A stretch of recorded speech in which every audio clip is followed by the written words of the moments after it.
Sofduker kali ini gitu ya, mungkin ada yang udah kenapa sih tertarik malam ini gitu ya, isu mental health gitu ya. Tapi sebelum kita memulai, alangkah baiknya kita memulai dengan doa dulu.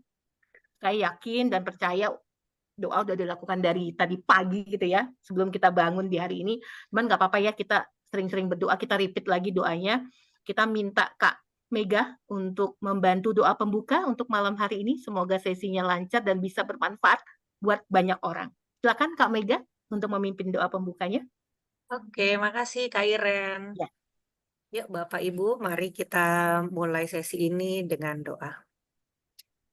Bapa kami yang di surga, malam ini kami datang untuk mengucap syukur atas kesehatan dan penyertaan Tuhan atas hidup kami semua hingga saat ini. Terima kasih kalau hari ini kami diberikan kesempatan untuk belajar bersama melalui webinar yang sebentar lagi akan kami mulai. Tuhan pimpin webinar ini dari awal hingga akhir, sehingga semua rangkaian acara boleh berjalan dengan baik dan lancar. Tuhan berkati Dr. Erita yang akan membawakan materi, Pak Pendeta Tumpal yang akan membawakan renungan, Kak Iren sebagai moderator, dan semua yang bertugas di malam ini yang sudah mempersiapkan acara ini dengan baik. Tuhan berkati juga setiap peserta yang mengikuti webinar ini, kiranya webinar ini boleh menjadi berkat bagi kami semua. Terima kasih Tuhan Yesus, inilah ucapan syukur dan permohonan kami. Kiranya doa ini berkenan di hadapan-Mu, dalam nama Tuhan kami Yesus Kristus kami berdoa dan ucap syukur. Amin. Amin. Amin. Amin. Terima kasih banyak Kak Mega untuk doanya, untuk mengiringi kita pengantar malam hari ini gitu ya. Nah, ada yang tahu kenapa kita malam ini kita berkumpul di sini gitu ya, pastinya gitu ya. Nah, isu mental health akhir-akhir ini memang makin, kalau bahasa zaman now tuh hype. Hype itu kekinian gitu ya, makin banyak kita lihat kanan kiri depan belakang gitu ya, isunya mendekat sekali gitu ya, setiap sisi kehidupan. Makanya kita ambil di sini sesinya I'm happy and healthy ya. I'm happy and healthy seri terakhir ini. Kenapa? Karena kita mulai, saya nggak bilang miris, tapi gimana ya cara merespon kita terhadap mental health gitu ya. Bagaimana cara kita menghadapinya, baik yang punya cucu, yang punya ponakan, anak gitu ya. Di mana aja mental health ini nggak cuma di tempat kerja, tapi tempat kegiatan gitu ya. Makanya kita kasih umum lebih luas gitu ya. Kalau Bapak Ibu lagi-lagi lihat pergaulan, apalagi kalau di medsos gitu ya. Akhir-akhir ini saya nonton berita pun juga sedih gitu ya. Banyak yang tidak nggak kuat tanda kutip untuk menjalani menghadapi kehidupan sekarang gitu ya, karena apa-apa bisa kelihatan langsung real time gitu ya, nggak nunggu berita 2 hari 3 hari di TV, tapi langsung kita punya kuota gitu ya, handphone langsung lihat gitu ya, apa yang terjadi gitu ya. Nggak melulu di dunia kerja, nggak melulu di dunia komunitas gitu ya, tempat dimanapun, sekolah, tapi juga pelayanan teman-teman nih. Termasuk nih saya juga nih mengalami pergumulan struggle nih ya. Kemarin kejadiannya adalah gitu ya, struggle untuk datang latihan nggak ya, datang briefing nggak ya, ternyata sampai benar-benar lupa loh. Itu sempat bisa kejadian sampai lupa gitu ya. Nah, sesi terakhir kali ini I'm Happy and Healthy season 2. Jadi ajak ponakan semuanya yang belum, yang nggak mau ketinggalan gitu ya, ikutin malam ini juga. Bahkan yang healthy sesi yang sebelumnya gitu ya, sesi 1 itu sudah ada di YouTube channel kita gitu ya. Jangan khawatir ya, sesi-sesi yang kemarin gitu ya, ada mengenai bagaimana menghadapi orang yang depresi, bagaimana kita mungkin ada mengalami gangguan mata gitu ya, bagaimana kita tahu cara kerja otak kita seperti apa, itu udah tayang semua, udah naik di YouTube GKIPI untuk Educare gitu ya teman-teman ya. Silakan ikuti di sana gitu ya. Yang ketinggalan kemarin silakan intip-intip gitu ya. Jangan ragu gitu ya. Jangan sayang kuotanya karena ini lebih berharga dibanding kuota kita. Nah, sudah hadir bersama kita Dr. Erita Istriana, spesialis kedokteran jiwa gitu ya. Mungkin saya sambil panggil aja gitu ya. Karena saya langsung mau menyapa, halo, selamat malam Dr. Erita gitu ya. Terima kasih banyak sebelumnya sudah akan mau berbagi dengan kita pastinya di sini ya. pastinya dengan isu mental health gitu ya. Ya, Nah, ini mungkin betul Dokter Erita sekali. bisa cerita sedikit nih, kenapa Dokter Erita kok ekspertis di sini? Kenapa menyalami nggak dokter-dokter yang spesialis lainnya gitu, Dok? Kenapa sih mesti kedokteran jiwa, Dok? Oh, Kita pengen tahu nih, nggak singkat aja, Dok. Dan eh, sekarang iya, aktivitasnya lebih ke mana gitu, Dok ya? baik. Langsung Ya, silakan, terima kasih Dokter. banyak Ya, ya Bu Irin. Sebelumnya selamat malam, shalom, salam sejahtera bagi kita semua. Terima kasih banyak sekali kepada GKI Pondok Indah ya yang sudah memberikan kesempatan pada saya untuk sharing ya, Bapak Ibu sharing ya. Jadi bukan bukan kuliah ini nih ya, bukan kuliah tapi sharing. Nah, jadi kalau tadi pertanyaan Bu Irin, kenapa sih saya tertarik sama psikiatri gitu ya dibandingkan spesialisasi yang lain? Itu sebenarnya ceritanya tuh ya lumayan panjang tapi inspirasinya begini. ya, Psikiatri itu adalah suatu mata kuliah yang paling sulit buat saya. Ya, pada zaman kuliah tuh paling sulit, sulit dipahami gitu ya karena bahasanya tuh bahasa dewa gitu ya. Kalau baca apa namanya textbooknya juga nggak apa namanya tidak segamblang kalau kita baca yang penyakit dalam atau apa. Dan waktu itu di tahun 90-an ya, saya masuk itu 92 ya, masuk ke dokteran itu 92. Itu belum ada YouTube waktu itu. Ya, jadi untuk memahami ini kita nggak punya, kalau penyakit dalam tuh ada buku namanya buku faal ya, terus kemudian anatomi gitu-gitu. Itu jadi kita bisa belajar gimana sih jantung itu bekerja. Tapi ini schizophrenia, terus suasana perasaan atau mood itu gimana ya? Ngebayanginnya tuh nggak bisa gitu, sulit sekali karena nggak ada gambarnya, cuman ada buku dan bukunya tuh nggak ada gambarnya ya, jadi hanya tulisan gitu ya, itu susah, susah dipahami. Nah, jadi dari situ sebenarnya ketertarikan, lalu kemudian waktu saya masuk kepanitraan klinik, itu saya melihat pasien itu seperti loh, kok kayak pernah ketemu ya sama pasien, tapi di mana ya? Rupanya yang selama ini buku yang saya baca itu adalah pasien. itu itu perasaan yang luar biasa ya, yang itu benar-benar apa namanya berkesan. Saya bilang amazing banget ini, kok bukunya plek, mirip sama pasien gitu. Jadi walaupun orang tua saya menganjurkan suruh masuk obgyn, suruh masuk penyakit dalam, saya nggak mau, pokoknya saya mau masuk jiwa karena oke. itu apa ya buat. Dan ternyata begitu saya masuk program spesialisasi, itu lebih luas lagi, lebih menarik, lebih menantang, dan pastinya saya merasa banyak berkah ya di situ ya. Dan banyak belajar karena diberikan kesempatan untuk belajar dari pasien-pasien saya ya, apalagi tentang arti kehidupan. Kira-kira begitu Bu Iren Iya, sejarahnya. terima kasih, singkat ya, dibikin kompak ya, hanya hitungan 1 menit gitu ya. Nah, sekarang dokter ini lulusan 2001 ya, dokter umum Fakultas Universitas Trisakti gitu ya. Ya, Lalu sekarang spesialis kedokteran jiwa di Fakultas Kedokteran Unpad ya, Pajajaran Bandung ya. ya, Dok, ini lulus ya, 2013. ya, Lanjut ke fellowship psikologi psikososial rehabilitation di Korea Selatan, Dok. Ya, ya, Yongin Mental Hospital. Ini ya. WHOCC nih, susah nih ngomongnya ya. WHOCC Hmm. Yongin Mental Hospital Korea 2014, Dok. Nah, sekarang psikiater di Rumah Sakit Mayapada Lebak Bulus 2013 sampai sekarang nih, Dok ya. Masih ya, kebetulan nih Masih. saya lagi berkantornya di TBC Matupang, deket nih sama Rumah Sakit Oh Mayapada. ya, Kan lagi di sini nih. tanda ya. Iya, deket nih. Oke, nah, Dok, kita angkat mental mental health gitu ya. Nah, ini pengantar sebelum dokter membuka sharingnya, ada beberapa slide gitu ya, saya lihat gitu ya. Saya sedih sih, sesuai dengan apa, saya sedih melihat medsos, TV, apapun gitu ya.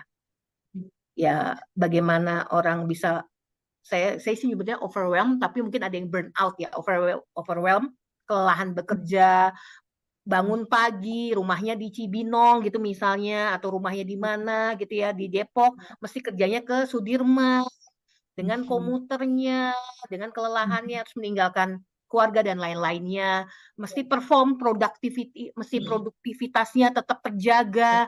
Berarti bagaimana mengalami situasi di rumah mungkin lagi bagus-bagus saja, gimana kok lagi ada sesuatu di rumah dibawa lagi ke kantor, and so on, terus berulang sehari, seminggu, sebulan, setahun. Nah, seperti itu tuh, Dok.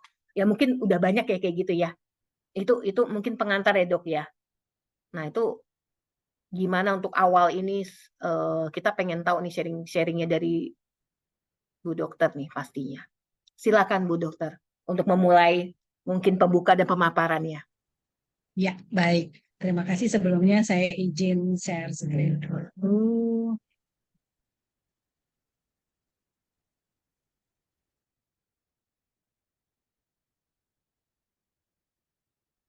Oke. Ya, baik. Jadi sekali lagi terima kasih untuk kesempatan yang diberikan pada saya untuk sharing ya kepada Bapak Ibu.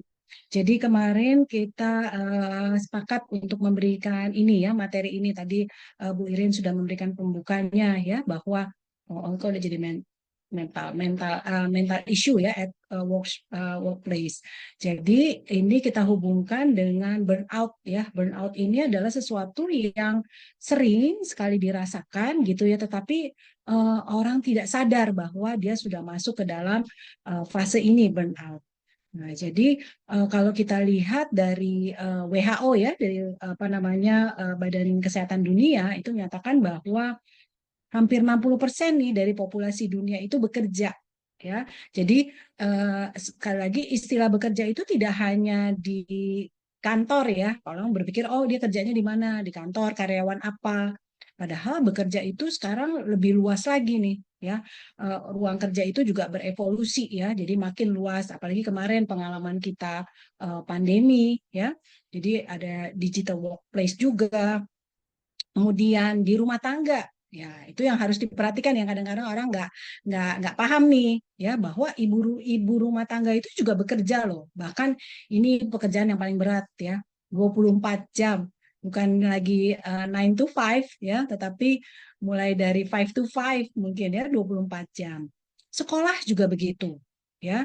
Kita ketahui sekarang sistem pendidikan itu juga sudah berevolusi ya sehingga memang sih kalau dilihat bagus gitu ya bahwa dari sejak kecil adik-adik siswa itu diajak untuk mulai apa namanya membuat sesuatu ya membuat suatu tugas ya apakah itu sendiri ataupun berkelompok gitu ya presentasi dan segala macam. Nah itu eh, apa namanya kalau tidak ada dukungan dari sekitar itu juga bisa menimbulkan suatu masalah ya. Dan kalau saya dengar dari pasien-pasien saya tuh kecenderungannya ya sekarang ini adik-adik kita di sekolah atau di kuliah itu cenderung dituntut untuk hasil ya, tetapi selama prosesnya tidak didampingi ya. Rasanya beda nih kalau zaman-zaman saya dulu sekolah pasti orang tua saya tuh pasti mendampingi dalam proses belajar ya. Kalau sekarang mereka sendiri papa mamanya ya sibuk sendiri untuk bekerja. Nah, itu juga bisa menimbulkan burnout.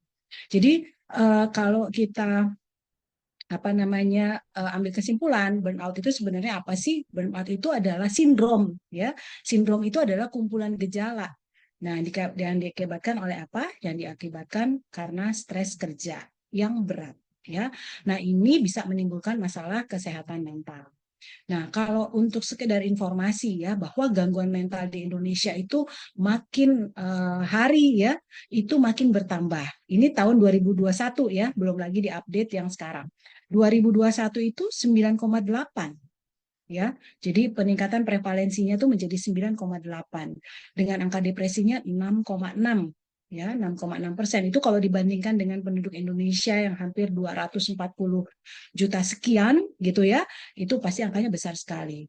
Nah, apalagi dengan kemarin sama-sama kita rasakan ya dan puji Tuhan ya kita bisa lalui yaitu adalah dampak pandemi COVID-19 yang berkepanjangan. Rasanya sudah selesai tuh kemarin tahun 2000 awal 2023 ya sudah lebih aman ya di mana orang sudah lebih banyak beraktivitas bersama tetapi ternyata efeknya masih ada ya berkepanjangan.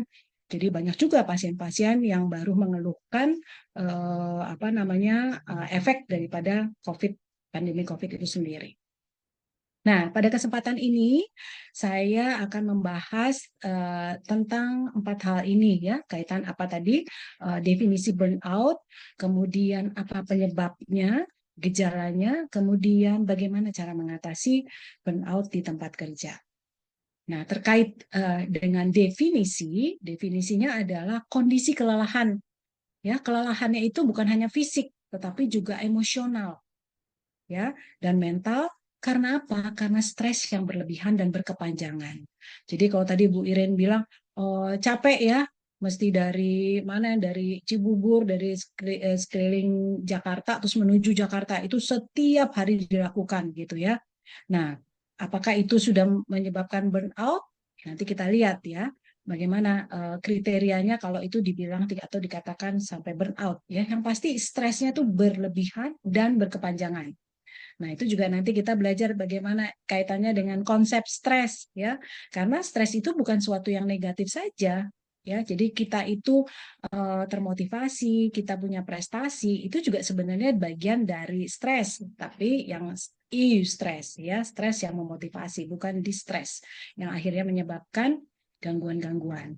Nah, kemudian pada burnout itu juga terjadi penurunan motivasi dan kinerja. Ya, padahal tadi semangat pergi setiap hari, tapi kok malah jadi capek, ya males, ya nggak ada motivasi dan kinerjanya juga menurun. Kemudian juga bisa memicu sifat negatif terhadap diri sendiri dan orang lain, ya.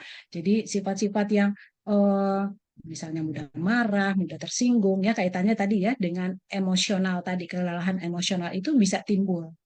Kemudian ini prosesnya terjadinya bertahap loh, tidak tiba-tiba ya, jadi nggak sehari kecapean terus besoknya langsung burn out, tidak ya, ini bertahap dan tadi berlebihan dan berkepanjangan.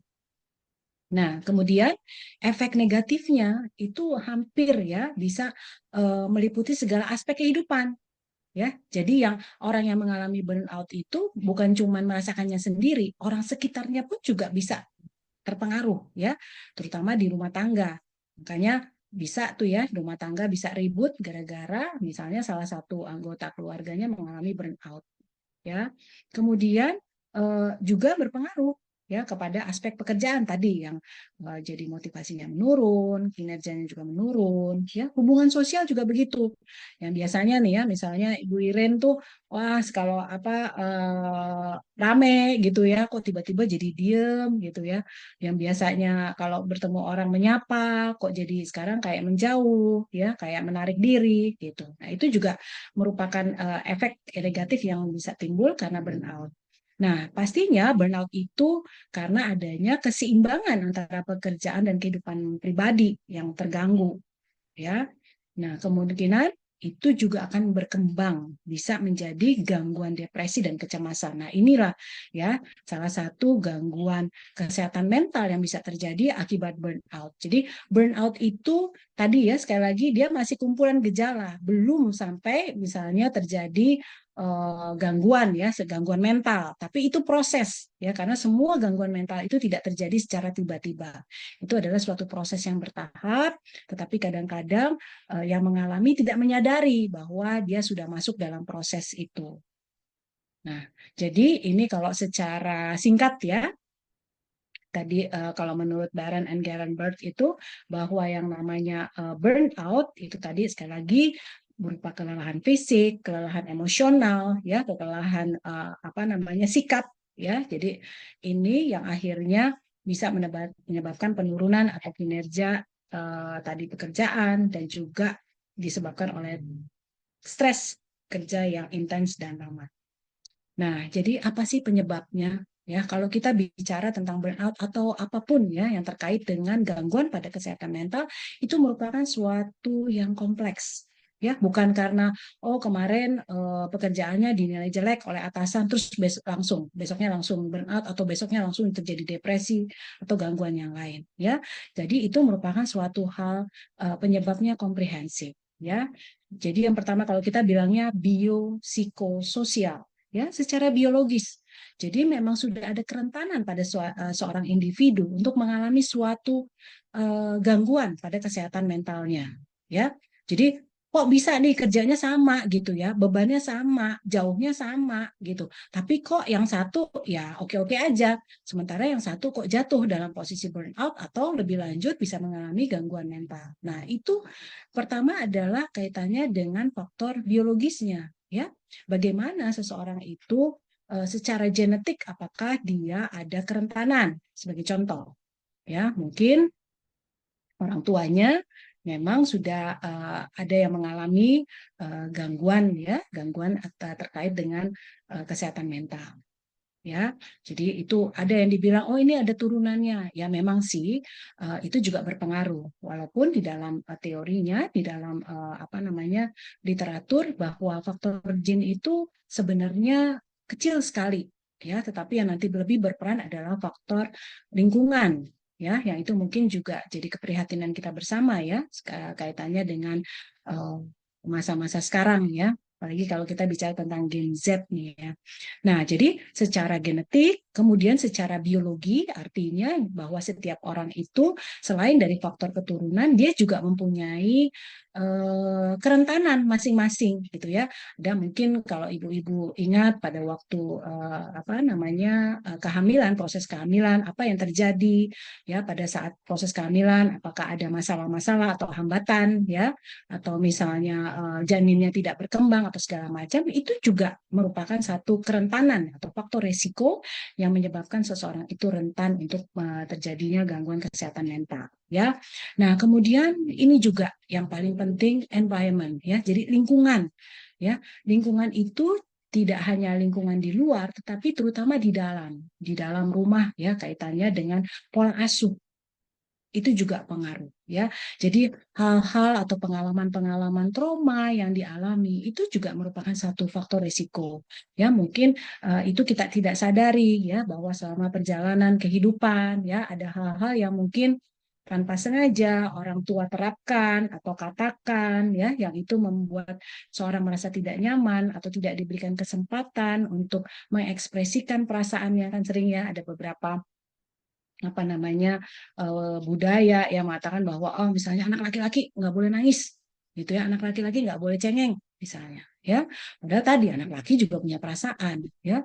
Nah, itu juga menyebabkan kecenderungan orang misalnya lebih menutup perasaannya, tidak mengekspresikan perasaannya, dan itu akhirnya juga kalau misalnya ada beban atau stresor yang lain itu akan menambah berat, ya, karena tadi itu juga akan masuk ke dalam proses pikirnya, ya, sehingga dia akan rentan terhadap suatu gangguan, ya, atau tadi stresor atau beban yang berat. Nah, kemudian sekarang ini juga pengaruh lifestyle atau gaya hidup, ya. Jadi gaya hidup yang tidak sehat seperti tadi, ya, kita kerja terus, ya, terus makanannya juga, ya, makanannya yang simple-simple atau instan gitu, ya, jadi junk food-nya, terus kemudian kurang olahraga, ya. Terus tadi, ya, tidur karena kerjaan, besok ada ini, proyek itu, istirahatnya juga kacau, ya. Nah, itu juga akan menyebabkan resiko terjadinya gangguan mental atau tadi, ya, di awal stres kerja, ya, bisa burnout, itu juga bisa mempengaruhi. Nah, jadi kalau di tempat kerja ini ditambahkan nih, ya, itu juga dipengaruhi oleh faktor tadi kaitannya dengan faktor lingkungan, ya, environment itu, gaya manajemen, ya, bagaimana ditetapkan pada suatu, ini bukan hanya perusahaan di luar, ya, tetapi tadi kalau interaksi di dalam rumah, ya, itu juga merupakan tempat kerja, ya, tempat kerja bagi siapa? Bagi penghuni di dalam rumah, ya, bagaimana suatu pola manajemen diterapkan di dalam, apakah itu di dalam rumah tangga, apakah itu di dalam kantor, itu akan sangat pengaruh, ya. Kalau misalnya ayah, ya, sebagai kepala keluarga bersifat otoriter, ya, kemudian cenderung menyalahkan pasangannya gitu. Nah, itu akan mempengaruhi semuanya. Tapi kalau misalnya yang sifatnya demokratis, ya, di mana atasan bisa berdiskusi dengan bawahan, sebaliknya bawahan juga bisa, ya, berdiskusi dengan nyaman dengan atasannya tanpa rasa tertekan atau ketakutan atau seperti apa. Demikian juga di rumah juga begitu, ya. Nah, itu akan bisa, ya, mengurangi terjadinya burnout atau stres, ya. Hubungan dengan teman sekerja juga demikian, ya. Seberat apapun pekerjaan kita, kalau misalnya hubungan dengan sesama teman pekerja itu baik gitu, ya, nyaman, itu pasti bisa dilalui bersama. Aturan kerja juga demikian, itu akan mempengaruhi apa seseorang itu bisa menjadi burnout atau stres di tempat kerja. Karir yang sering gitu, ya, jadi rasanya udah kerja setengah mati gitu, ya, tapi karirnya nggak naik-naik gitu, ya, atau dinilai belum baik gitu, ya. Nah, jadi itu dan kondisi ya, kondisi lingkungan pekerjaan tadi udah meliputi semuanya, baik itu dengan interaksi dengan atasan, beban kerjanya sendiri ya, terus kemudian juga ini ya. Jadi untuk detailnya apa aja tuh tadi ya yang kaitannya dengan bekerja ya, bekerjanya terlalu keras.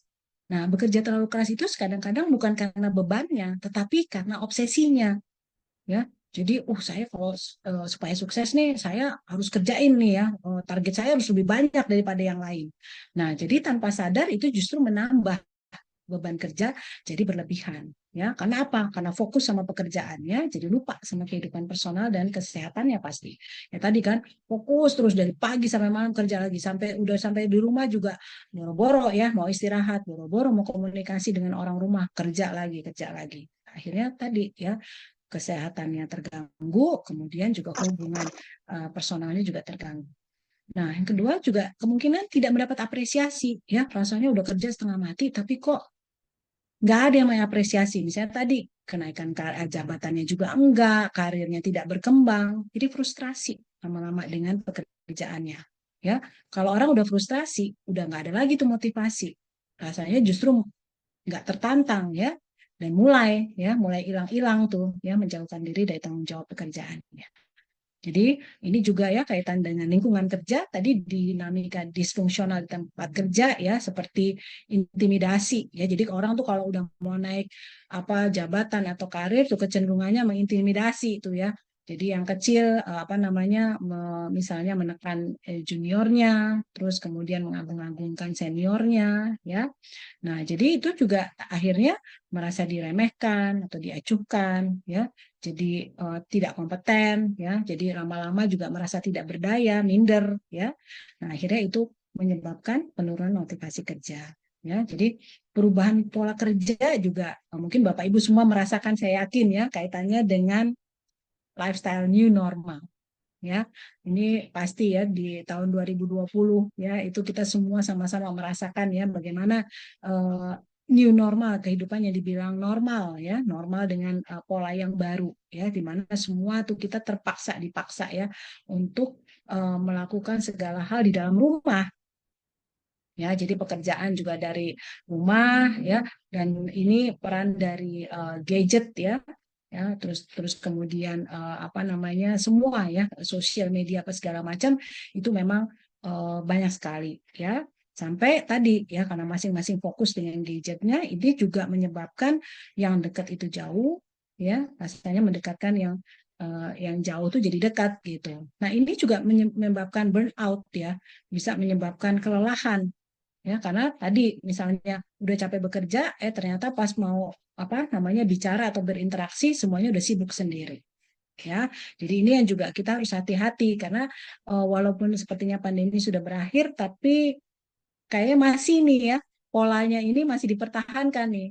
Padahal kalau saya baca itu di Australia sudah mulai ya, mereka sudah memperingatkan baik itu sekolah, baik itu kantor ya, itu sudah mulai diperingatkan bahwa jam kerja harus kembali lagi ya. Sisanya itu sudah, kalau sudah kembali pulang itu sudah tidak boleh lagi dikutak-atik, dan kalau maupun masih melanjutkan itu sudah dihitung lembur ya.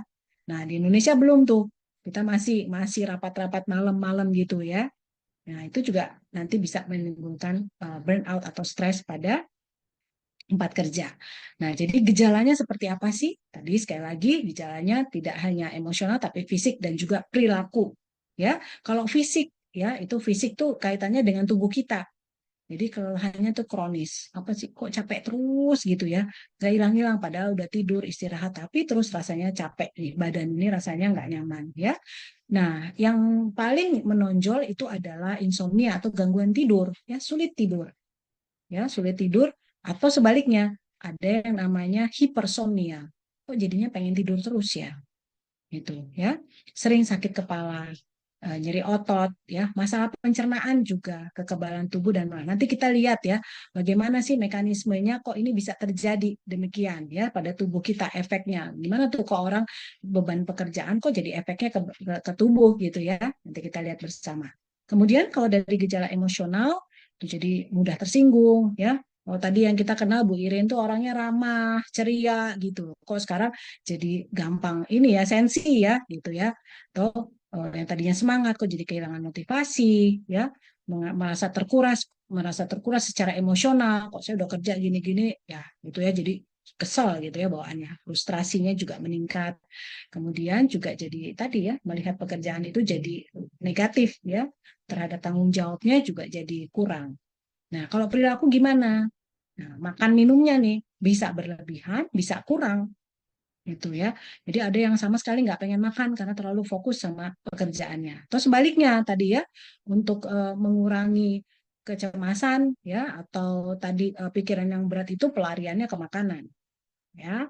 Dan ini yang banyak sekali ya, mulai menggunakan obat-obat terlarang ya. Sering sekali pasien-pasien itu awalnya self medication ya atau dengar-dengar nih dari teman. Nah, apalagi sekarang ya, saya juga nggak paham tuh bagaimana obat-obatan psikofarmaka itu bisa didapatkan secara online gitu ya, yang akhirnya justru bukannya memperbaiki malah justru memperberat kondisinya. Nah, terus kemudian ini ya kecenderungan jadi menunda aktivitas pekerjaan. Nah, sebenarnya ini juga mulai ya, apakah burnout itu sudah mulai berpindah ke tahap yang lebih lanjut ya, merupakan gangguan ya, apakah itu depresi atau kecemasan, di mana seorang sudah mulai malas-malesan tuh sama pekerjaan atau aktivitas yang lain ya. Penarikan diri atau social withdrawal itu juga merupakan gejala ya dari burnout dan produktivitas kerja yang lebih rendah. Nah, jadi apakah semua pekerjaan yang berlebihan itu akan menimbulkan burnout? Belum tentu. Ya, kalau tadi misalnya ada dua orang yang sama-sama nih perginya rumahnya sama-sama di Cibubur, ya kata Bu Iren nanti kerjanya masih di Jakarta di kawasan Sudirman. Apakah dua-duanya jadi burnout walaupun tadi bebannya juga sama? Sebenarnya ini mulainya ya kadang-kadang kita lupa. Itu semuanya tuh berdasarkan konsep pikir. Ya, konsep pikir kita terhadap stres itu sendiri itu bisa dimaknai sebagai sesuatu yang positif. Jika dimaknai sebagai sesuatu yang positif, stresor itu akan menimbulkan motivasi, justru membuat kita semangat. Ya, pekerjaan itu akan memotivasi kita. Tetapi kalau kita melihatnya sebagai uh, yang negatif, ya hal yang negatif itu justru menjadi beban dalam pikiran kita. Jadi ini sepertinya sepele, ya, tetapi dari literatur ya mengatakan itu pikiran, konsep pikir itu yang utama.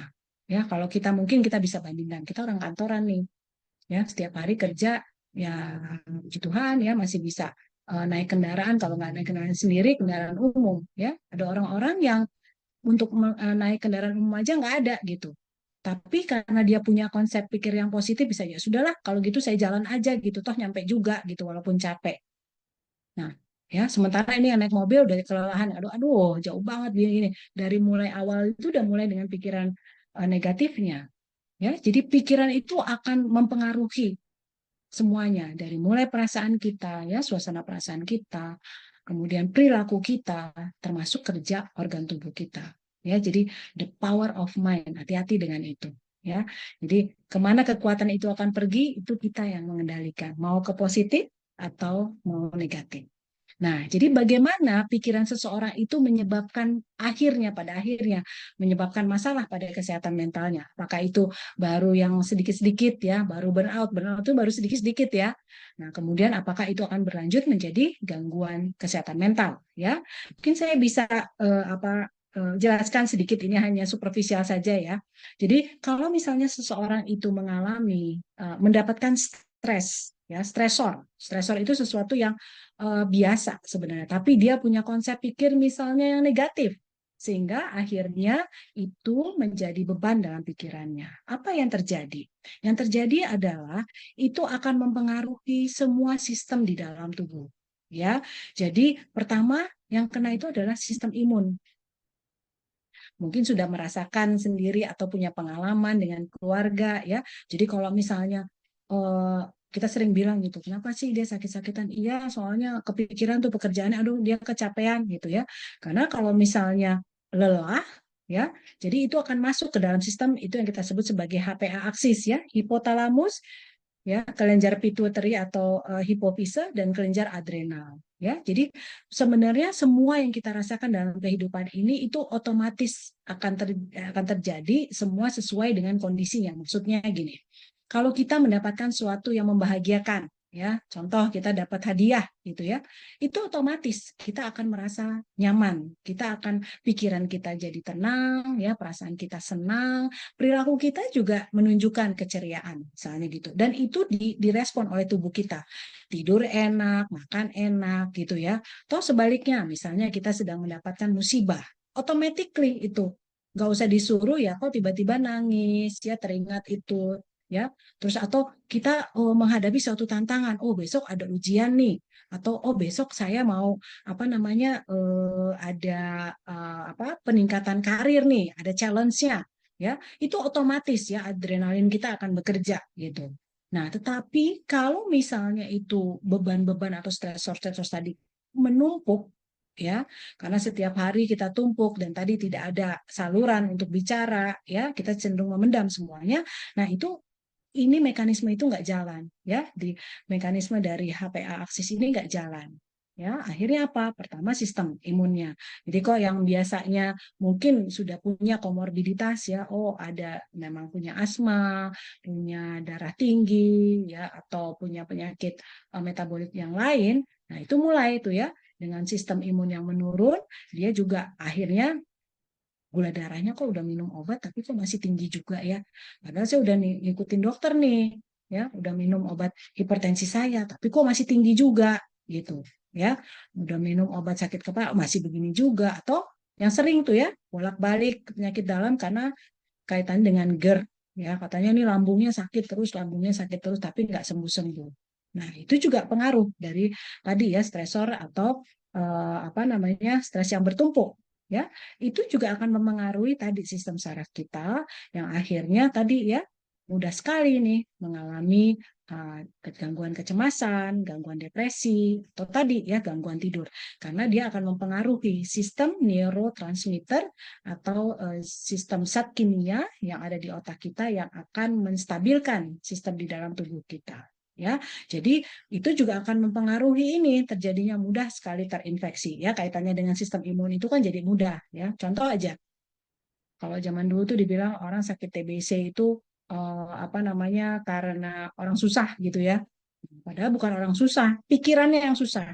Sehingga imunitasnya itu menurun. Karena kalau untuk urusan TBC ya, itu hampir 90% nih kita tuh udah pasti sudah terinfeksi, tapi tidak manifest. Ya, itu dorman, kumannya itu dorman di dalam paru kita, tapi tidak manifestasi jadi penyakit TBC kalau sistem imun kita sehat itu. Tapi kalau misalnya enggak, ya, itu yang akan akhirnya menyebabkan penyakit itu berlanjut, ya, terutama kaitannya dengan infeksi.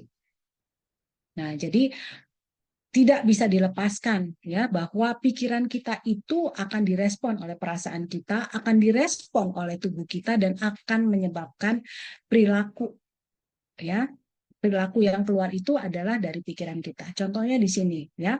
Jadi kalau misalnya kita merasa sedih ya, sedihnya ini pasti yang berlebihan ya. Kalau sedih ya sesuai dengan kondisinya ya boleh saja. Tapi kalau misalnya berlebihan, contoh depresi ya. Bagaimana orang itu disebut sebagai gangguan depresi? Kalau misalnya tadi kesedihan yang berlebihan itu sudah lewat dari 2 minggu, itu kriteria diagnosisnya ya. Jadi ada juga misalnya kejadiannya sudah berpuluh tahun yang lalu, tetapi masih kebawa sedihnya sampai sekarang, ya. Dan sedihnya itu bisa nggak bikin tidur, ya. Sedihnya itu bikin dia jadi menarik diri, ya. Sedihnya itu bikin dia jadi sensitif, bisa marah-marah. Nah itu ya, dan itu direspon sama tubuhnya. Misalnya apa tadi? Kalau yang sudah punya asma ya, komorbiditasnya asma, tapi kok belakangan ini asmanya jadi sering kambuh ya, atau tadi hipertensinya, padahal selama ini minum obat baik-baik aja, tapi karena ada gangguan depresi, jadi tensinya naik terus, ya. Jadi itu yang tidak bisa dipisahkan. Jadi tidak semua keluhan pada fisik itu disebabkan karena gangguan secara anatomi dari tubuh kita atau gangguan dari fungsi organ tubuh kita, tetapi banyak juga permasalahan itu sebenarnya timbul dari pikiran kita. Nah, bagaimana mengatasi burnout di tempat kerja, ya, atau mengatasi stres di tempat kerja? Sekali lagi, mulainya dari konsep pikir, ya. Sepertinya sepele nih, ya, tetapi itu yang akan mempengaruhi semuanya. Apapun, seberat apapun pekerjaannya, kalau kita konsepkan secara positif, oh iya ya, walaupun berat tapi ya gajinya worth it lah ya, gitu. Nah, itu juga akan direspon nih oleh perasaan kita. Perasaan kita itu akan direspon oleh tubuh kita. Jadi walaupun secapek apapun semangat, karena tadi persepsi positifnya, habis ini dapat bonus gede, habis ini bisa apa, gitu. Ya, jadi itu konsep pikir yang paling penting. Dan juga diperhatikan keseimbangan ya antara pekerjaan dan kehidupan, itu yang belakangan ini sering dilupakan ya, fokus sama pekerjaan entah apa yang dikejar ya, jadi semua terlupakan ya, jangankan kehidupannya orang lain, kehidupannya sendiri pun terlupakan, istirahat lupa, makan lupa ya, jadi ini kita harus perhatikan keseimbangan ya antara pekerjaan dengan tadi ya hubungan personal ya, di dalam rumah juga, di dalam keluarga, istirahat, olahraga, makannya ya, sampai juga beribadah ya. Jadi apa yang ibu bapak lakukan ini sangat saya apresiasi ya, karena kita tidak melupakan Tuhan dalam setiap langkah hidup kita, itu juga merupakan satu keseimbangan. Jadi antara, kalau saya dulu diajarin ora et labora ya kerja juga tapi berdoa juga. Nah, biasanya kalau orang fokus kerja terus ya doanya lupa. Nah, begitu jatuh baru ingat. Ya. Nah, kemudian juga usahakan ya beban kerja kita itu sesuai dengan kontrak awal. Jadi ada beberapa yang memangnya dituntut, kalau saya tanya gitu ya ke pasien saya, memang dituntut sama orang tuanya, dituntut untuk begini, enggak, dituntut sama kantornya atau dituntut sama atasan, enggak. Lalu kenapa gitu? Jadi ada itu, kalau kita bilang secondary gain, ada di dalam dirinya untuk menunjukkan sesuatu bahwa dia bisa gitu ya. Ya, itu yang akhirnya menyebabkan bebannya tuh jadi berlebih gitu. Mestinya kalau orang ya udah suruh ngerjain 2 aja cukup, dia kalau bisa 10 gitu. Ya. Nah, terus kemudian juga berikan batasan yang jelas nih pada diri sendiri. Dalam artian gini, kita perlu istirahat, kita perlu waktu untuk diri kita sendiri. Sekarang sering ya apa namanya, generasi sekarang sering bilang me time ya, itu untuk memanjakan diri. Kalau bukan kita, siapa lagi yang memanjakan diri kita? Orang lain kita tuntut untuk memanjakan diri kita, belum tentu punya waktu ya. Nah, dengan kita bisa menghargai diri kita, mengambil apa namanya waktu untuk diri kita sendiri, itu akan menyebabkan kita juga nyaman dengan yang lain. Nah, kemudian kelilingi diri dengan energi yang positif. Ya, tadi keseimbangan ini kaitannya dengan aktivitas-aktivitas lain selain bekerja, ya, misalnya berolahraga, berkumpul dengan keluarga, ya itu yang sering dilupakan. Kemudian juga berpikir positif, itu akan membantu, ya. Jadi nggak capek, nggak burn out, justru itu akan mengoptimalkan semangat dan produktivitas dari pekerjaan kita. Nah, ini juga ya. Jadi sering kita berpikir bahwa kalau kita bercerita kepada keluarga itu akan menyulitkan keluarga. Padahal justru dari keluarga atau teman-teman dekat kita akan mendapatkan dukungan. Jadi, ayo bicara, temukan solusinya.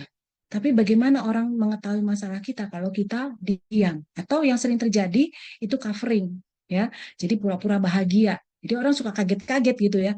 Kok bisa sih orang kemarin jadi dia tuh kalau di mana-mana tuh jadi penggembira gitu ya. Kalau istilahnya nggak ada dia nggak rame gitu. Tapi sebenarnya tadi itu banyak yang disimpan, banyak yang ditutupi, ya. Padahal kalau kita mengalami burnout, ya, itu respon tadi ya dari HPA aksis itu, kalau kita keluarkan beban itu akan justru menstabilkan HPA aksis sehingga tidak jatuh pada masalah gangguan kesehatan mental.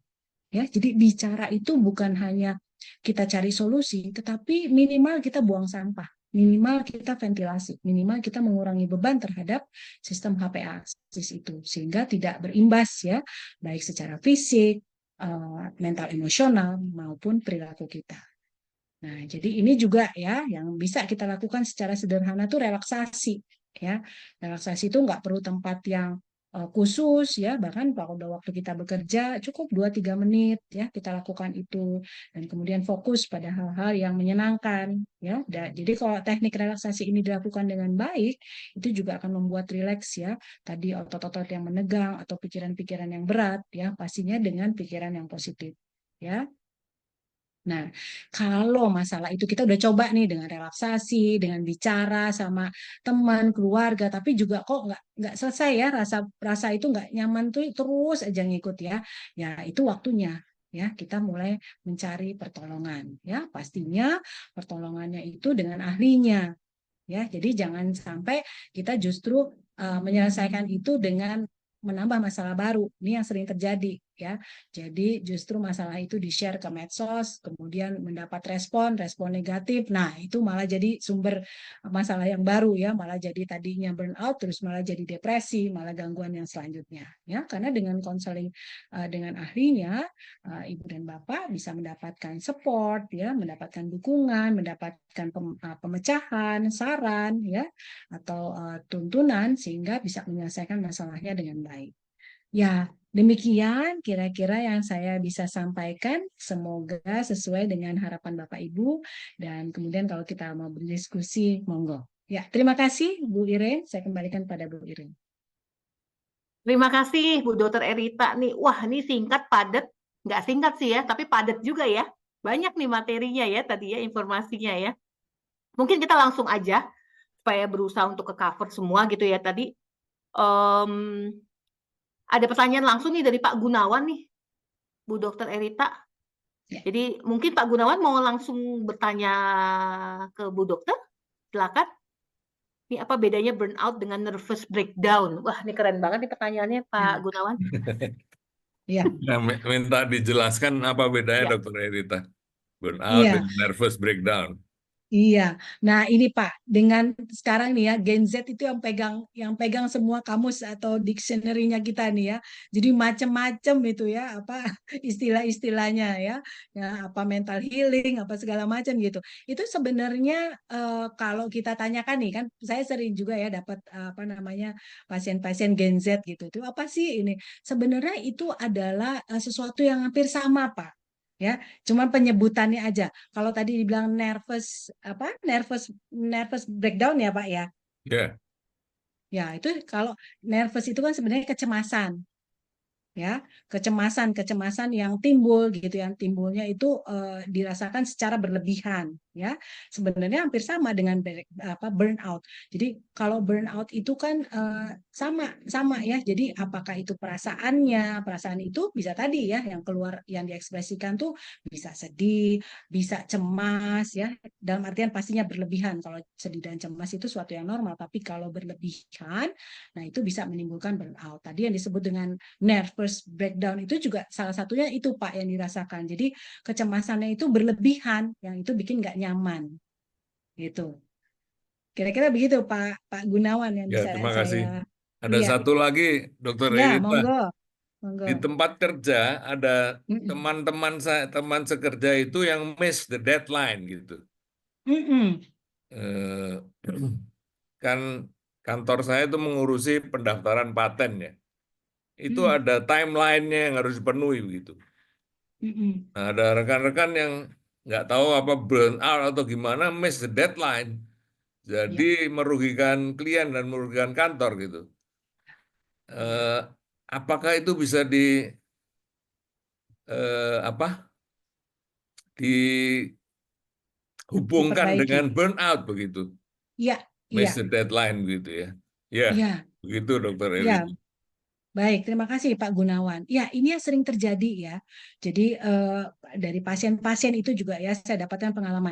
Jadi kalau tadi orang itu kalau misalnya dia sudah burn out ya, ada tadi kelelahan yang berlebihan dan berkepanjangan, justru tadi dia cenderung untuk menunda ya Hmm. pekerjaannya, aktivitasnya, ya, dan lari dari tanggung jawab.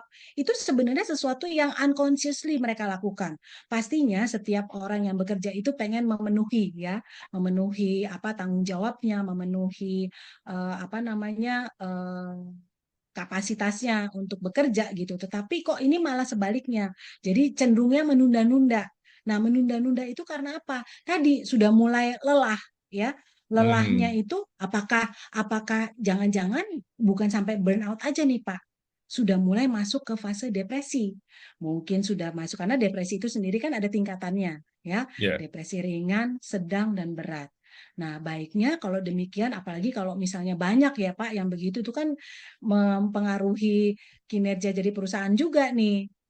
Ya. Baiknya kalau misalnya demikian, boleh secara personal ditanyakan atau mungkin bisa langsung dirujuk untuk memastikan. Hmm. Biasanya kalau saya tahu itu di dalam perusahaan itu ada HRD ya Pak ya, Ya. juga ada tim konselingnya. Nah, jadi nggak langsung juga ke psikiater. Nah, kadang-kadang psikiater itu juga kita udah di stigma nih Pak.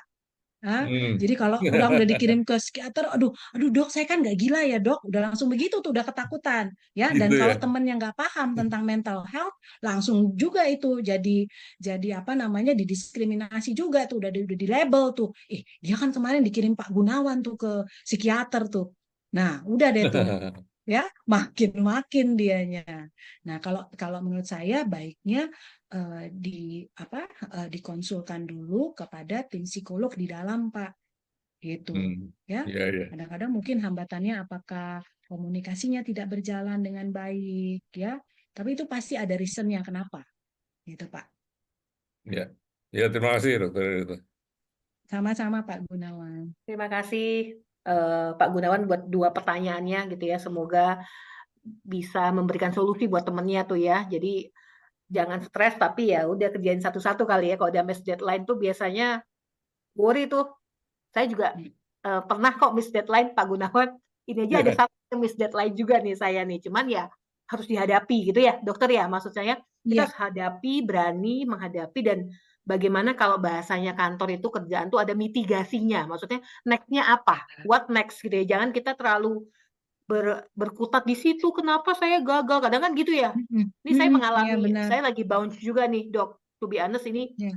lagi agak sedikit, saya bilangnya overwhelm sih dok, bukan burnout tapi kayak overwhelm. Syukurlah ya. Itu Ya. overwhelm, syukurnya masih overwhelm, cuman mulai kelelahan, udah mulai agak Ya. ya itu tadi bener kriterianya, ciri-cirinya yang dokter sampaikan tadi tuh kayak oke, itu gue banget itu aku banget gitu ya. Tapi sekarang berusaha untuk hadapi dan kerjakan, ayo kerjakan apa next-nya apa gitu. Jangan terlalu tenggelam, tidak ada solusi yang positifnya, tapi and then what next gitu sih. Itu saya lagi bounce untuk menuju ke situnya juga.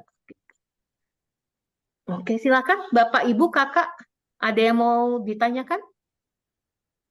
Nah, Dok, apa sih yang paling istilahnya bukan highlight tapi yang sering yang datang ke dokter nih? Maksudnya apakah orang tadi yang udah mulai depresi atau udah mulai kayak sindromnya datang ke dokter lalu menjadi bounce lagi gitu ya. Ini ada pertanyaan nih dari Pak Maruli Sihite. Oh, oke. Pak Maruli mungkin mau langsung bertanya kepada dokter. Silakan. Mau live, unmute? Boleh deh. Boleh, silakan. Selamat malam dok. Ya Kakak Malam, Iren. Pak. Ya. Malam dokter. Tadi saya ada dengar di awal-awal itu tentang faktor genetik sama faktor pola asuh. Ya. Kalau misalnya tentang faktor genetik ini, seberapa besar sih dokter pengaruhnya terhadap perkembangan jiwa seseorang itu? Kemudian faktor pola asuh yang seperti apa untuk meniadakan atau meminimalkan adanya faktor genetik tersebut? Ya. Iya. Terus pertanyaan kedua, kan kemarin-kemarin itu ada berita tentang karyawan yang dibully atau dilakukan tidak wajar sama atasannya. Berlama-lama, dokter apakah tahu artikel tersebut? Ada di Kompas? Oh, enggak. Enggak ya? Tidak Jadi tahu, Pak, dia ya. dapat perilaku yang Jadi karyawan ini mendapat perilaku yang tidak wajar dari atasannya, tapi dia terpaksa karena katanya dia butuh pekerjaan tersebut. Terus kalau sudah berlangsung selama itu, kenapa dia tidak burn out ya dokter? Bagaimana sih sebenarnya daya tahan seseorang itu terhadap kesan yang kami? Apakah apa sih Mohon maaf, sebenarnya? Pak. Maksudnya Putus ya? masing-masing orang itu berbeda-beda. Iya, ini agak putus-putus. sampai di mana ya, Kak Iren? Agak Daya putus-putus tahan, barusan maksudnya daya banget. tahan seseorang. Iya, daya tahan seseorang, betul. Daya tahan seseorang terhadap perilaku kekerasan yang dialami sehingga terjadi burnout. Itu dokter, Kak Iren. Makasih. Itu saja. Terima kasih Baik, pertanyaannya. terima kasih banyak Silakan. Pak Maruli. Izin Bu Iren saya Ya, jawab ya. silakan. Saya coba jawab.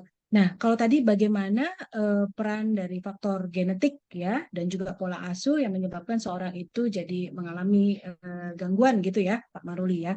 Nah, jadi kalau di apa namanya di literaturnya sendiri, jadi faktor genetik itu bukan apa namanya, memang ada pengaruhnya tetapi tidak besar ya. Contoh begini, Pak.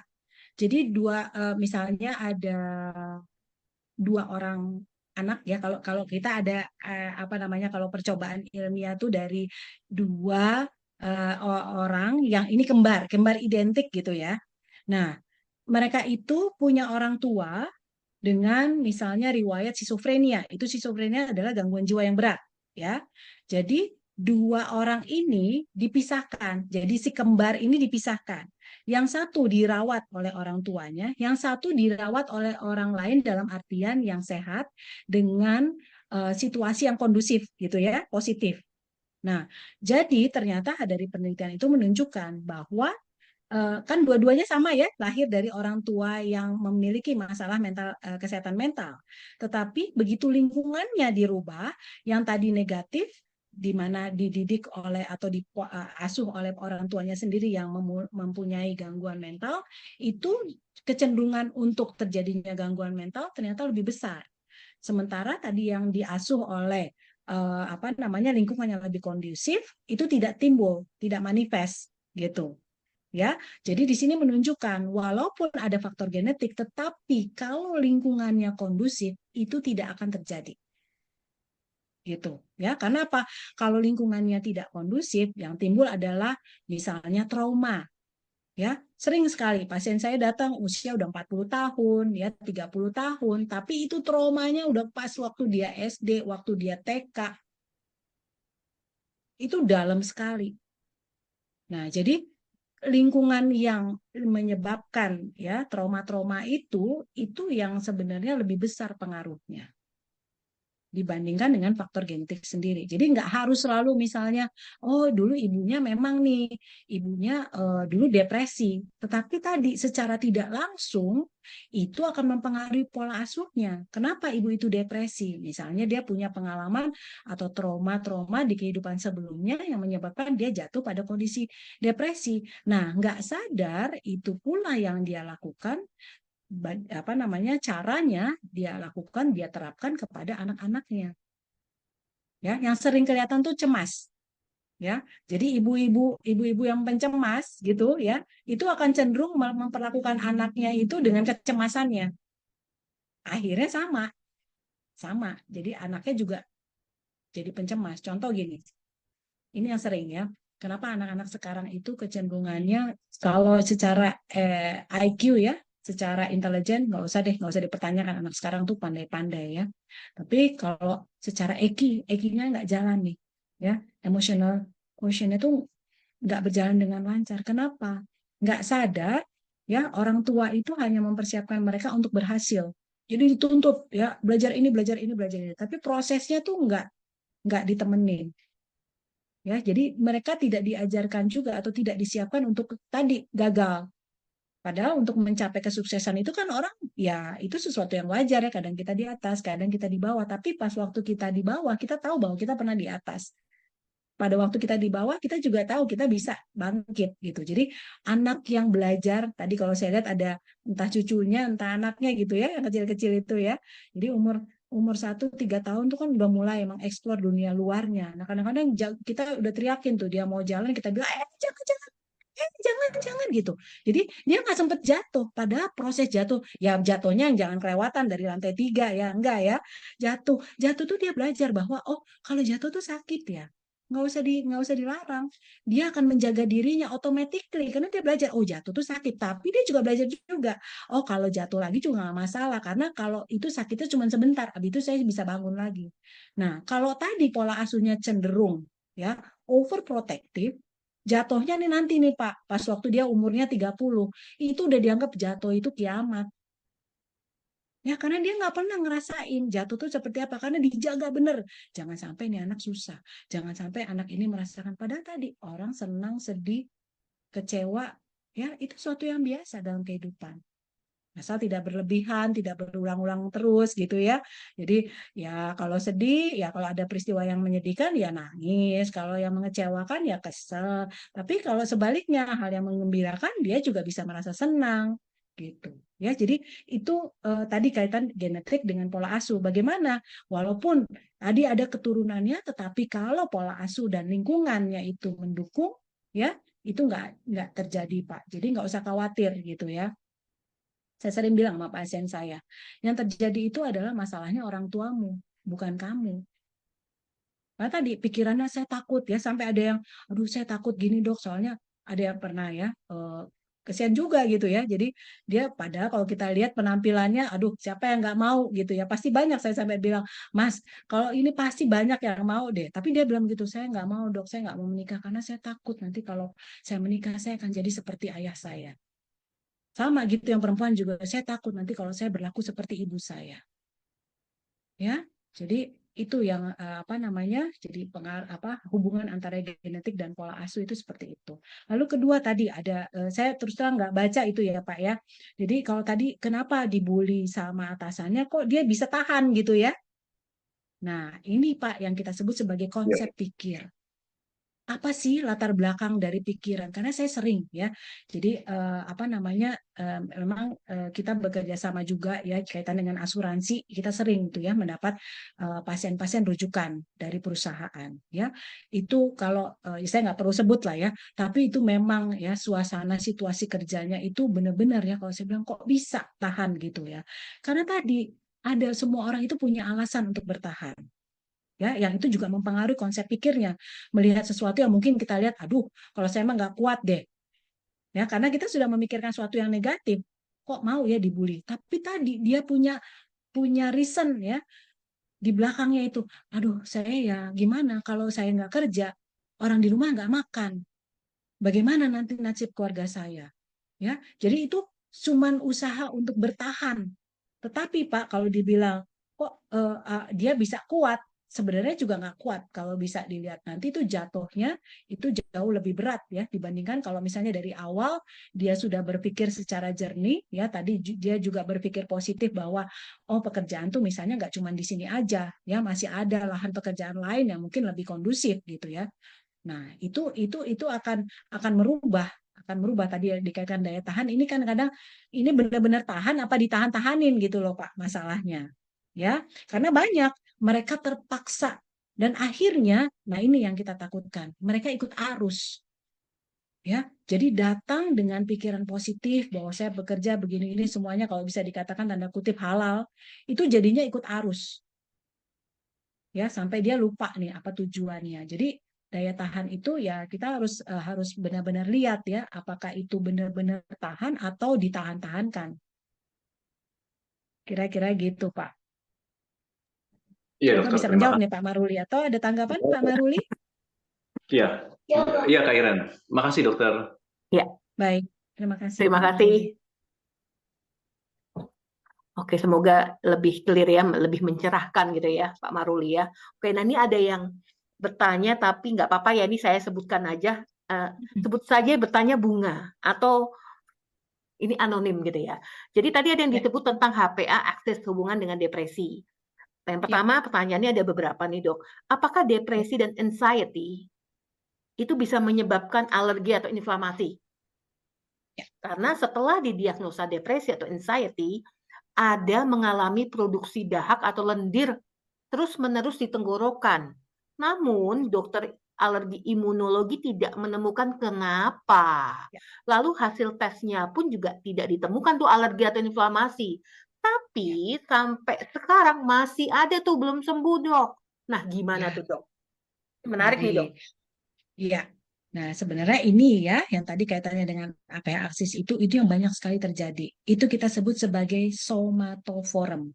Ya, jadi gangguan somato. Somato itu adalah tubuh, form itu bentuk. Jadi sepertinya ya, jadi si pasien ini merasakan sepertinya fisiknya tuh mengalami gangguan. Kayak tadi ya, kok kayak dahak ini nggak berhenti-berhenti nih gitu ya, atau yang lain banyak keluhannya tuh misalnya kok lambungnya kok bermasalah terus ya, atau jantungnya nih kok deg-degan terus padahal saya udah nggak kurang berapa ahli jantung dia datangin sampai profesornya siapa gitu ya untuk masalah lambungnya atau tadi yang mungkin tenggorokannya ya, tetapi dilakukan pemeriksaan penunjang bahkan udah sampai di endoskopi misalnya, udah sampai di teropong semua tuh nggak ditemukan. Ya, itu khas sekali. Itu adalah penyakit-penyakit yang terkait dengan terutama ya itu depresi dan ansietas atau gangguan kecemasan. Nah, kenapa demikian? Nah, itu tadi ya, kalau dari HPA aksis itu, jadi sistem itu tidak berjalan. Kalau gini, itu kan timbul ya, gejala itu akan timbul kalau misalnya stresor itu menumpuk. Pertanyaannya nggak mungkin ya, kita bebas dari masalah ya. Itu bohong banget ya orang kalau nggak punya masalah. Tapi tadi balik lagi persepsinya. Ya, kalau dia punya persepsi yang positif, itu akan direspon oleh tubuhnya. Nah, jadi orang ini berarti itu sudah terjadi masalah dengan neurotransmitternya. Ya, HPA aksis itu akan mempengaruhi.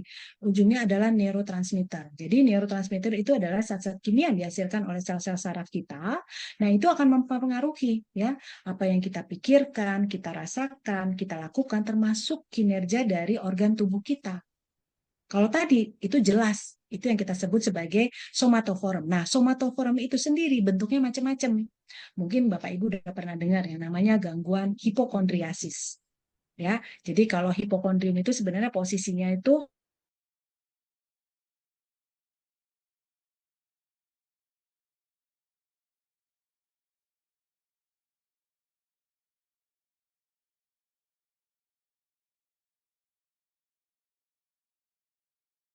kelainan. Ya, itu pasien merasa. Nah, itu sebenarnya dasarnya itu adalah kecemasan atau tadi kesedihan yang berlebihan tetapi dipnya baik gitu. Ya, atau ada juga nih yang sering ya, sekarang gangguan konversi. Ya, gangguan konversi. Jadi itu mirip-mirip gangguan pada saraf perifer. Ya, contohnya apa? Kok tiba-tiba nggak bisa lihat?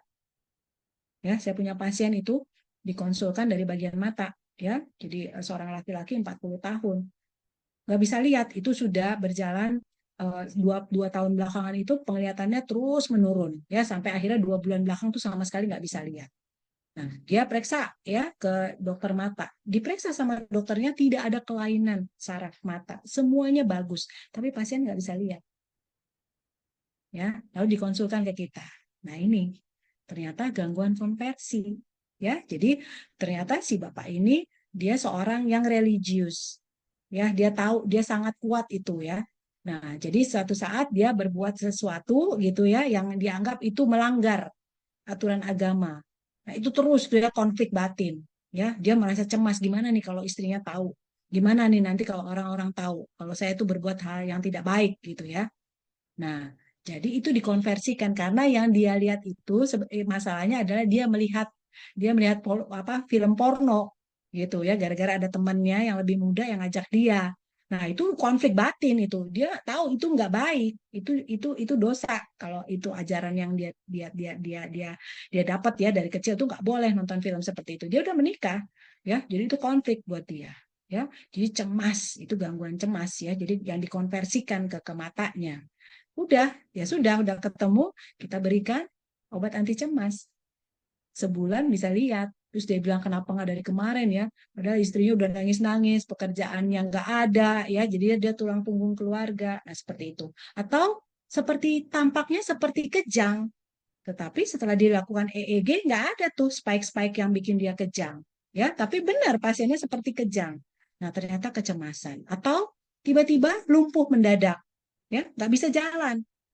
Ya dokter saraf bilang ini semuanya bagus. Karena tadi ada kecemasan ternyata. Ya, atau tiba-tiba tuli. Itu juga begitu.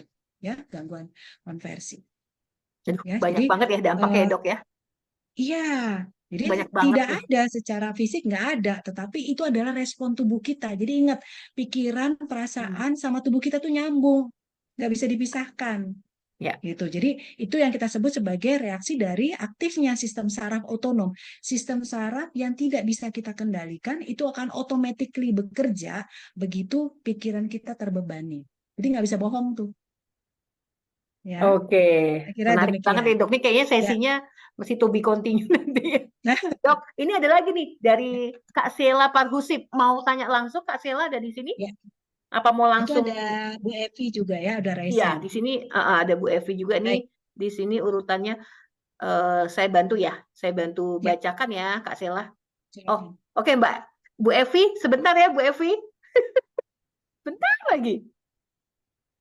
Apa benar kalau burnout itu bisa menular? Kalau punya teman lagi burnout, kadang saya jadi tempat curhat. Kadang-kadang jadi ikutan burnout karena ceritanya. Nah, ini bisa nular nggak nih? Atau cuman sugesti aja, Dok? Nah, Setelah ini ke baik. Bu Evi. Nah, ini pertanyaan yang bagus banget gitu ya. Tadi jadi gini, kalau kita sakit fisik ini bedanya sebenarnya ya, sakit fisik sama sakit psikologis. Ya, psikis dan fisik nih bedanya di sini. Kalau fisik itu yang ngerasain yang sakit aja. Ya kan? Kita sakit gigi udah uring-uringan sendiri gitu ya.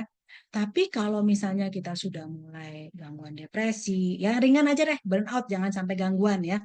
Itu benar, bukan menular sebenarnya, tetapi situasi itu tadi yang ya gimana ya, eh, yang mempengaruhi lingkungan sekitarnya gitu ya. Jadi kalau orang ini sudah berlebihan, kelelahan berlebihan, itu pasti juga apalagi di tempat kerja, itu akan mempengaruhi yang lain kayak tadi kasusnya Pak Gunawan ya.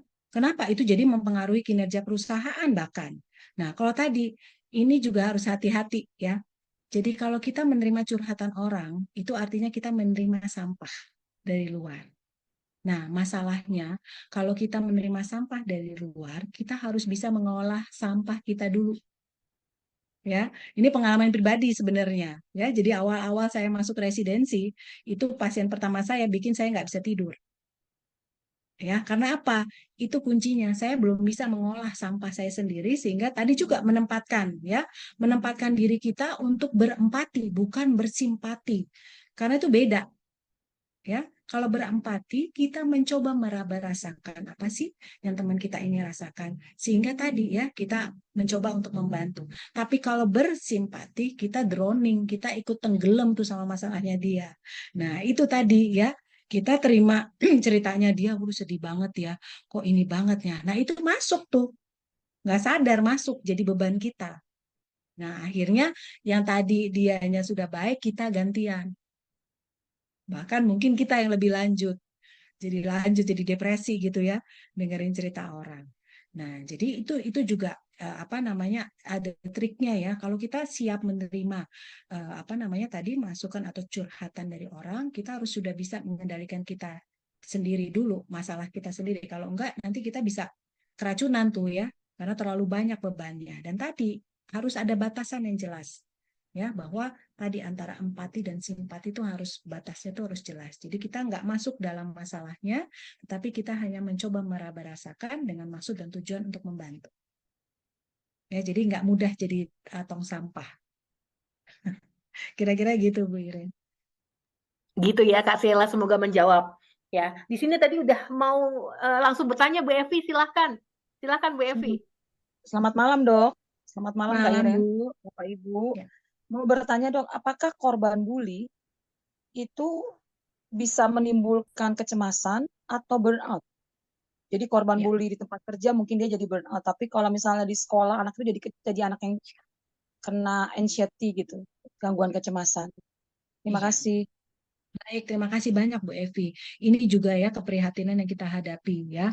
Jadi korban bullying itu benar sekali Bu Evi ya. Jadi korban bullying itu sangat beresiko ya untuk terjadi berbagai macam gangguan kesehatan mental ya. Tidak hanya gangguan kecemasan, bisa gangguan depresi, bahkan sampai gangguan yang berat ya, gangguan psikotik ya. Jadi ini yang sering terjadi. Jadi saya banyak ya kasus gitu ya. Jadi bullying terjadi pembuliannya itu kapan ya, misalnya waktu dia di SD, tapi itu terbawa sampai sekarang dia usia dewasa ya, 40 tahun tuh masih inget tuh dibully. Saya sampai tanya, memangnya Bapak pas kerja ini teman SD juga, waktu di SMP itu karena dia dibully di SD misalnya, dia masih lagi-lagi dibully di SMP, bully di SMA, bully di apa namanya waktu kerja ya. Jadi itu bisa, tahu tadi Ibu bilang menanyakan apakah bisa menjadi gangguan kesehatan mental, bisa sekali Bu, bisa sekali ya, karena itu menjadi suatu trauma, ya, suatu peristiwa yang traumatik. Nah, masalahnya kecenderungannya itu disimpan. Ya, jadi dia juga takut bilang itu ke orang tuanya. Karena apa? Dia punya pengalaman kalau dia menceritakan sesuatu, respon yang diberikan oleh orang tua atau orang-orang terdekatnya tidak sesuai dengan harapannya. Ya, sering kali gitu. Ya kamu mesti lawan dong. Kalau kayak gitu mesti dilawan.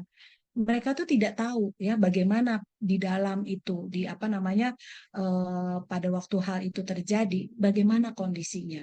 Jadi bukan disupport, jadi justru malah tadi mendapatkan respon yang sebaliknya, tidak didukung. Ya, tidak perlu juga sih, maksudnya kita sampai apa namanya, memprotek anak kita gitu ya. Tetapi tadi bagaimana cara dia menyelesaikan masalah, dan terutama tadi mendengarkan apa sih permasalahannya. Kenapa bisa terjadi dibully, ya? Karena gini, ini yang sering terjadi. Kenapa orang itu bisa dibully dan orang menjadi pembuli, itu dua-duanya sama-sama bermasalah. Ya, kenapa orang itu selalu jadi bukannya kalau dibully di sekolah ini terus dipindahkan, itu bukan suatu solusi yang baik ya. Karena apa? Mau dipindahkan kemanapun, kalau karakter atau cara ya anak ini menghadapi masalahnya sama, ya itu akan sama. Karena sering begini, orang kenapa menjadi target bullying? Karena dia nggak speak out, dia nggak melawan, dia cenderung diam. Nah, itu yang dimanfaatkan ya oleh si pembulinya. Kenapa? Pembulinya itu juga sakit. Pembulinya juga membutuhkan. Kenapa? Dia tidak mendapatkan kasih sayang, dia tidak mendapatkan apa namanya apresiasi, dan tadi ya dia merasa bahwa di rumahnya dia tidak punya kuasa. Nah, itu yang dia lakukan di luar. Ya, nah ketemulah sama orang yang kalau dia apa-apain tuh diam, ya terus menurut. Sama nih di lingkungan kerja juga gitu. Kenapa sih seorang cenderung, kenapa sih kerjaan dikasih ke saya lagi, kasih lagi? Karena apa? Kalau dia diserahkan pekerjaan yang di luar job desk-nya, tadi dia terima. Dia iya aja. Dia nggak bisa ngomong, oh itu bukan, maaf ya, itu bukan job desk saya. Itu nggak gitu. Ya orang jadi biasa. Ya, jadi udah kasih aja sih itu. Ntar juga dikerjain. Nah, itu juga membuka peluang ya, peluang bagi seseorang itu untuk dijadikan target bullying. Jadi kita juga harus melihat dari dua sisi itu, apa yang terjadi pada anak ini sehingga tadi dia jadi target bullying, ya, atau sebaliknya tadi juga pembuli ini masalahnya apa? Karena tidak mungkin orang itu melakukan hal tersebut kalau tidak ada latar belakangnya. Jadi, tapi tadi ya Bu, kalau misalnya kita juga jangan pernah mengabaikan itu yang sering ya. Saya sedih juga ya kadang-kadang. Dan itu mereka ceritakan setelah bertahun-tahun ya, mereka sudah jadi dewasa, bahkan udah tua gitu ya, masih ingat itu masalah itu. Karena tidak dianggap, saya sering tanya, memangnya tidak bicara pada orang tua pada saat itu. Saya udah bicara dong, tapi dianggapnya, kamu aja yang begini, ya, kamu aja yang begitu. Gitu. Jadi diabaikan padahal itu benar-benar terjadi. Gitu. Ya, jadi kembali lagi pertanyaan itu sangat memungkinkan Ibu untuk terjadinya bukan hanya burnout tetapi bisa terjadi gangguan mental emosional, dan itu sudah banyak sekali ya yang saya dapatkan. Jadi yang sekarang tuh kecenderungannya orang yang mengalami gangguan kesehatan mental tuh usianya jauh lebih muda dibandingkan dulu ya, tahun-tahun sebelumnya. Gitu. Mudah-mudahan bisa menjawab ya Bu Evi. Iya, terima kasih dok. Sama. Ya, wah ini thank you Bu Evi, pertanyaannya nih. Ibu Evi juga kemarin moderator minggu lalu ya. Thank Iya you. Kak. Nah, ini kita mencoba untuk membantu. Ini ada 2 lagi pertanyaan ya. Setelah 2 ini izin Bapak Ibu, karena kita udah kehabisan waktu gitu ya, udah mau menuju 8:30 gitu, karena nanti ada refleksi singkat juga oleh Pak Pendeta Tumpal. Kita coba jawab dari Pak Maruli nih ada ya. Untuk imunitas tubuh memang betul-betul saya merasakan pengaruh terhadap dampak psikologis yang buruk dalam jangka panjang. Terutama apa nih? Terutama gangguan pencernaan, tapi sekarang tidak bisa sama sekali. Tidak pernah sama sekali. Anak saya dulu sesak napas dan sekarang juga tidak sama sekali gitu ya. Oh, jadi ini kayak statement ya, Pak Maruli ya, bukan pertanyaan ya. Oke, makasih. Tanggapan Begitu tadi ya? Kak Ira tentang gangguan imunitas. Siap, Tadi yang mengenai imunitas ya. Makasih. Tadi saya Ya. timpali aja sedikit lewat Iya. kata makasih. Oh, jadi memang benar imunitas mempengaruhi gitu ya? Yes. Ya, saya alami. Udah langsung mengalami langsung gitu ya? Oke, nah, oke, kita lihat ada Kak Deborah di sini. Kak Deborah mau langsung bertanya ke Dokter Erita? Iya, boleh, Kak. Silahkan Kak Deborah, Kak Debbie, ayo. Iya, mau bertanya, izin dok. Ya, Mungkin kadang kita bercanda itu kan ada batasnya mungkin gitu ya. Mungkin awalnya bercanda lucu dan yang satu pihak pun tidak merasakan sakit hati gitu. Tapi kan kita tidak pernah tahu apa yang sedang dia rasakan, apa yang sedang terjadi. Bercandaan ini yang mungkin sudah beberapa tahun pun tidak menjadi sakit hati, tapi itu karena bercanda dan keterusan jadinya dok. Keterusan yang terus diulang-ulang-ulang. Nah, mungkin one day jadi bumerang yang satu pihak yang dibicarain ini sakit hati, tapi yang satu ini tidak merasa apa-apa karena ya itu kayak sudah bercandaan yang berulang-ulang. Nah, bagaimana dari sisi yang dibercandain ini dok, korban itu bersikap ya kalau memang kan umur makin tambah, mungkin jenis kerjaan mungkin makin naik ya kalau bercandaan itu tidak lucu lagi gitu dok. Tapi jangan sampai menyakiti yang membercandain ini gitu dok. Nah kadang di satu pihak tanpa disadari karena itu bercanda ternyata yang dibercandain ini jadi down gitu dok. Ya, terima kasih banyak Bu Deborah.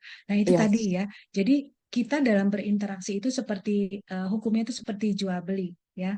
Jadi kita menjual, ada yang membeli gitu. Kayak tadi juga ya bercandaan. Kalau kita ya tadi kitanya tidak merespon ya, kita cenderung aduh nggak enak nih, padahal saya udah nggak nyaman nih, tapi saya nggak berani ngomong gitu ya. Akhirnya apa? Itu akan terus diulang karena yang melakukan juga tidak sadar bahwa itu sudah menimbulkan ketidaknyamanan. Nah, jadi semestinya ya kalau kita tuh harus jujur ya, jujur pada siapa? Pada diri kita sendiri. Kalau kita tidak nyaman, ungkapkan. Makanya tadi itu sebenarnya untuk mengatasi hal semua ini, let's talk. Yuk ngomong yuk. Itu sebenarnya mudah sekali, tapi kan apalagi ya dengan iklim budaya Indonesia ya, apalagi yang melontarkan candaan itu lebih senior atau bahkan atasannya, aduh gak bisa ngomong deh kalau gitu ya. Padahal enggak juga, kita bisa bicara pastinya ya dengan cara yang baik dan disesuaikan gitu ya. Mohon maaf ya tadi saya tuh nggak nyaman loh pas lagi kakak bilang kayak begitu. Gitu. Oh gitu ya. Nah pasti kan itunya juga tahu ya. Jadi oh ya maaf ya kalau kayak begitu gitu. Tapi kalau kitanya diem gitu ya, ya udahlah terima aja, telan aja. Nah lama-lama ya ini juga nggak sadar bahwa itu bikin orang lain nggak nyaman. Jadi yuk kita mulai belajar berani mengekspresikan apa yang kita rasakan. Kan nggak selalu harus marah ekspresi itu. Tapi tadi ya tolong dong lu jangan ngulang-ngulang gitu lagi. Gue nggak enak lagi. Gue nggak nyaman nih gitu. Oh iya gitu ya. Ya maaf deh. Sering begitu karena kita memberitahu. Itu juga yang sering saya bilang ke pasien saya bahwa kita nih komunikasinya nih masih terbatas ya. Ya apakah itu verbal, apakah itu motorik, ya bahkan lewat tulisan itu baru segitu, belum sampai tahap telepati. Jadi jangan berharap orang memahami kita, tapi kita nggak memberikan informasi. Itu yang bikin bingung gitu loh. Jadi Bukan cenayang ya dok? Sewot. Iya, jadi orang Bukan sering gitu. cenayang, kalau saya bilang cenayang. Nah, gitu. Sering orang kaget, kenapa jadi sewot sih? Ya gimana nggak sewot, tapi nggak pernah diinformasikan gitu loh. Ya, baiknya ayo mulai berani mengekspresikan apa yang dirasakan. Kira-kira begitu, Bu Deborah. Iya, siap dok. Makasih banyak ya dok. Ya, Aduh, sama-sama. izin Pak Tumpa, ada satu pertanyaan lagi ya? Boleh? Ini kita running out of time. Pak Tumpa, boleh? Satu pertanyaan lagi? Saya cuma muncul aja, nggak ada. Boleh? Saya udah tahu. Nggak apa-apa, cuman ada satu nih, daripada nanti Wasitnya udah ngimpi keluar lagi nih. mengganggu gitu kan. Ada yang ngimpi soalnya. Ada yang ngebahas ngimpi Pak Tumpal. Dokter, kalau sering mimpi tapi tidak jelas dan itu mengganggu, sehingga setiap mimpi bikin terbangun. Ini seru banget nih, Kak Debbie nih. Oke, nah jadi orang sering sebut ya mimpi itu adalah bunganya tidur ya. Nah sebenarnya mimpi itu adalah sesuatu yang ada dari diri kita sendiri, nggak dari mana-mana tuh ya. Jadi mimpi itu sebenarnya juga adalah salah satu cara ventilasi ya, bagaimana kita mengeluarkan beban-beban itu yang mungkin tadi orangnya nggak bisa mengekspresikan apa yang dia rasakan ya, itu keluar lewat tadi jalur mimpinya itu, ya. Jadi mimpi itu sebenarnya nggak dari mana-mana, itu dari diri kita yang keluar di bawah alam bawah sadar kita. Gitu. Jadi makanya yang coba ya kalau misalnya ini orang kok senyum-senyum sih gitu ya. Mimpinya lagi senang, lagi happy karena sebenarnya itu yang dia rasakan dalam kesehariannya. Nah, itu akan tercermin ke sana. Sebaliknya yang tidak nyaman juga itu merupakan gambaran atau cerminan dari permasalahan yang sehari-hari, yang secara nyata, yang secara apa namanya sadar dia alami. Tetapi itu yang dia tanpa sadar dia bawa dia bawa ke alam bawah sadarnya ya. Biasanya tuh mimpi tuh yang mengganggu. Kalau yang senang-senang saya rasa nggak ada yang nanya ya, happy ya, mimpinya yang happy tapi yang nggak, yang tadi ya yang mengganggu itu kan berarti kan mimpinya itu bikin nggak nyaman. Nah, jadi itu juga bagian dari apa yang selama ini mungkin disimpan ya, atau yang coba ditutupi atau disembunyikan. Nah, baiknya itu secara sadar itu yang kita ungkapkan. Pastinya tadi ya kepada orang-orang yang kita percaya sehingga itu tidak menimbulkan beban baru. Sering nih ya pasien bilang saya cerita sama itu dok, habis itu saya khawatir. Aduh, gimana kalau dia cerita lagi sama orang? Gimana nanti kalau rahasia saya diinikan? Gitu. Ya, jadi ya itu dari diri kita sendiri. Jadi bagaimana supaya kita menghilangkan mimpi-mimpi itu? Ya kita harus keluarkan beban itu. Ya, misalnya dengan bicara, ya, terus kemudian sharing dengan yang kita percayai pastinya. Gitu. Semoga bisa Baik. menjawab tadi siapa Ibu Semoga Deborah ya. menjawab ya Kak Debbie ya. Oh, Bu Debbie, ya. Ya. Baik, dokter, ini sebenarnya masih asik banget. Saya pun ada beberapa pertanyaan, cuman saya tutup dulu aja gitu ya. Sebelum ditutup, sudah hadir bersama kita nih, Pak Pendeta, Pak Emeritus Pendeta Tumpal. Boleh refleksikan nih, Pak Pendeta, gitu ya, refleksikan Pak Tumpal mengenai di kehidupan kita, ibadah kita keseharian nih, silakan. Pak Tumpal, monggo. Ya, saya sampai terdiam karena terkagum-kagum nih mendengarkan apa namanya uraian-uraian ya dalam nggak terasa ya 1 jam udah ya, Iya, luar 1 jam. biasa ya. Dan ini sangat apa mengisi gitu ya, melengkapi pemahaman saya juga tentang bagaimana mengatasi burnout. Nah, kalau saya kan gampang ya Bu, ya. Misalnya ada masalah pendeta kan gampang, serahkan aja sama Tuhan kan gitu ya. Pokoknya serahkan aja sama Tuhan sehingga batinnya tenang. Tapi ternyata nggak bisa kayak gitu ya. Jadi ketika diserahkan berarti saya melarikan diri sebetulnya. Saya menyadari itu. Sehingga tiba-tiba saja tidak ada apapun gitu ya. Misalnya nggak ada apa-apa bisa marah sendiri atau merasa stres sendiri, depresi. Ada apa nih? Nah, sekarang baru saya menyadari bahwa ternyata ada perlu waktu ya, jeda. Ada waktu untuk berdiam, ada waktu untuk melihat fakta atau memahami apa sih yang sedang terjadi dengan diri saya. Lalu kemudian saya baru bisa menyikapinya. Nah, ternyata berkaitan dengan burnout ini, saudara, saya sengaja ya memberikan refleksi karena bukan renungan ya. Karena saya mengatakan kalau renungan saya nggak ngerti ini mau renungin apa, karena belum tahu bahannya. Nah, kalau refleksi kan saya sudah dengar, sehingga saya bisa mengatakan ada sesuatu yang juga terkait dengan apa secara teologis ya dari firman Tuhan. Bisa nggak saya coba tadi mendengarkan lalu kemudian saya coba merefleksikan melalui ini saya bagian sedikit ya burnout ya. Silakan. Kelihatan ya? Kelihatan, Pak Tumpal? Oke, saya gedein ya. Iya. Ini lebih jelas ya? Jelas banget. Jelas aja lah, nggak usah pakai banget. Baik, jadi kalau tadi kan dari dokter mengatakan ini ya beberapa hal yang saya pikir menjadi catatan untuk kita. Burnout adalah kondisi kelelahan fisik gitu ya, secara emosional dan mental yang disebabkan oleh stres yang berlebihan atau berkepanjangan, terutama terkait dengan pekerjaan atau tanggung jawab sehari-hari. Nah, burnout dapat terjadi ketika seseorang merasa kewalahan, kehilangan motivasi, dan merasa nggak mampu memenuhi tuntutan yang ada. Ini saya berikan catatan tadi karena saya pikir sangat penting sekali.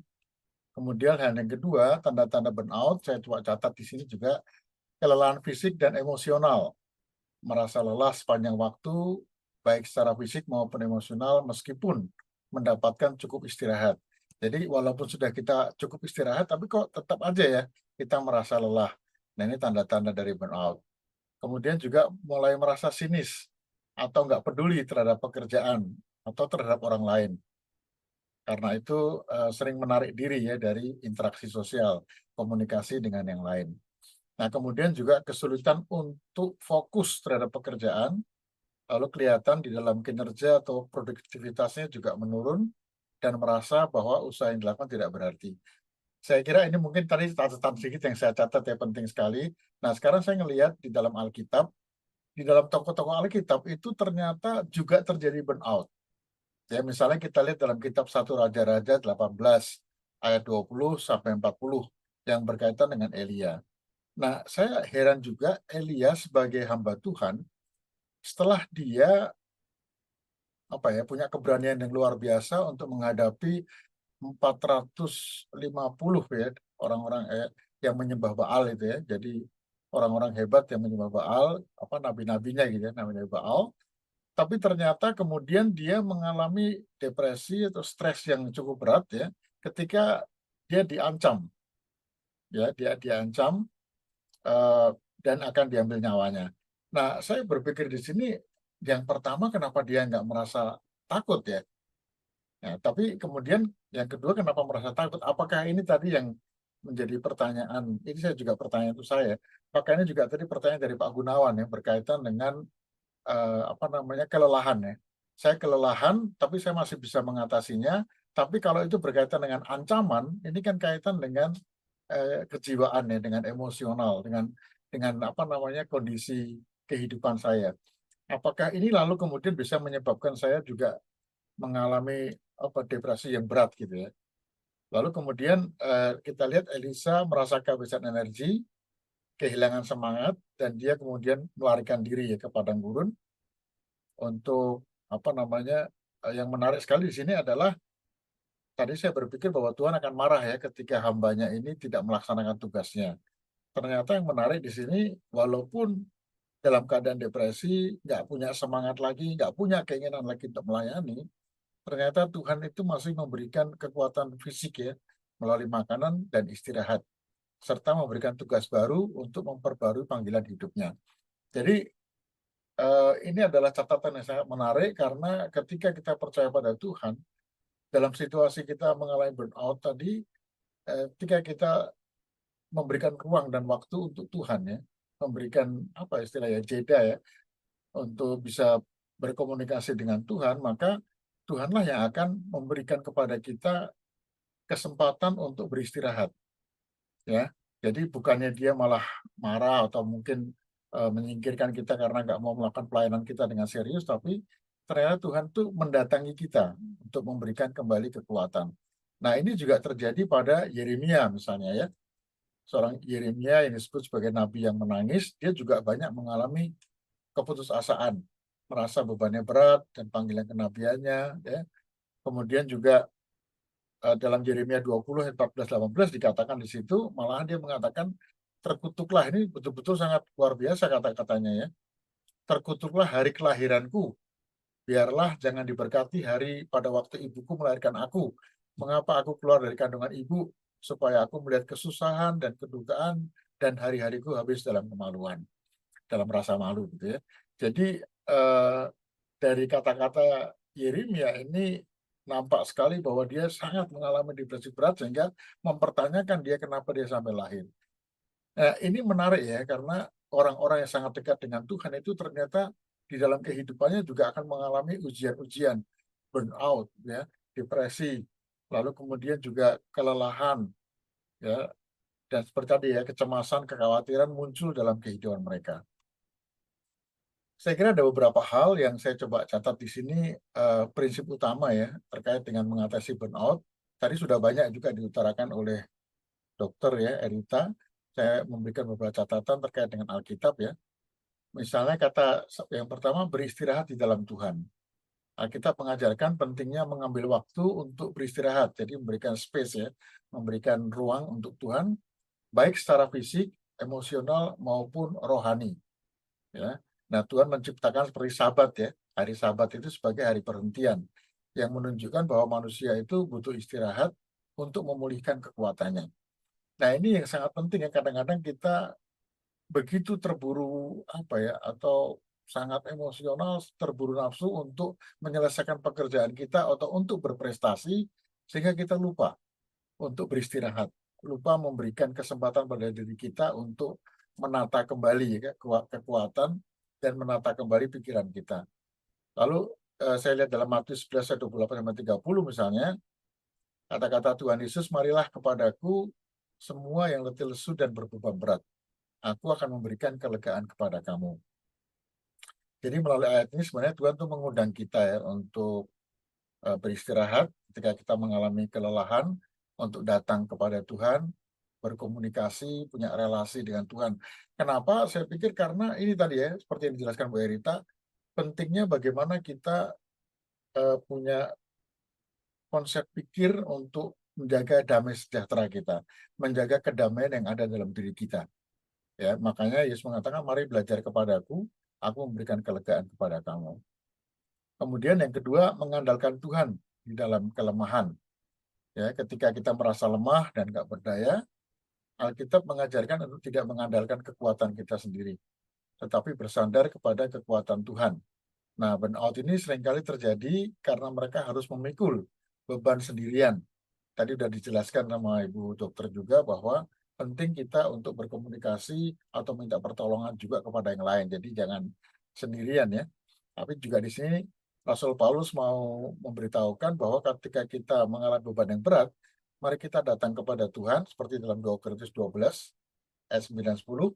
Paulus mengingatkan bahwa dalam kelemahan kita dapat melihat kekuatan Allah bekerja. Allah tidak meninggalkan kita saat kita merasa lelah dan tak mampu, tapi justru menunjukkan kasih, kekuatan pertolongannya. Lalu kita juga berdoa dan mencari penghiburan dalam hubungan dengan Tuhan. Ya. Jadi ketika kita mengalami burnout, kita diajak untuk datang dalam doa, mencari kekuatan serta penghiburan dari Tuhan. Doa adalah cara untuk memperoleh hubungan kita dengan Allah dan menyerahkan segala kecemasan, kelelahan kepadanya. Jadi saya berikan beberapa ayat yang penting ya. Dalam Mazmur 55 ayat 22 atau 23 ya. Kalau di HP kayaknya 23 ya. Serahkanlah khawatirmu kepada Tuhan, maka ia akan memelihara engkau. Tidak untuk selama-lamanya dibiarkannya orang benar itu goyah. Nah, ini saya kira penting sekali. Jadi kita jangan lari kemana-mana ya. Biasanya kan kita melarikan diri entah kemana. Nah, firman Tuhan mengajak kita menyerahkan kecemasan, kekhawatiran kita kepada Tuhan.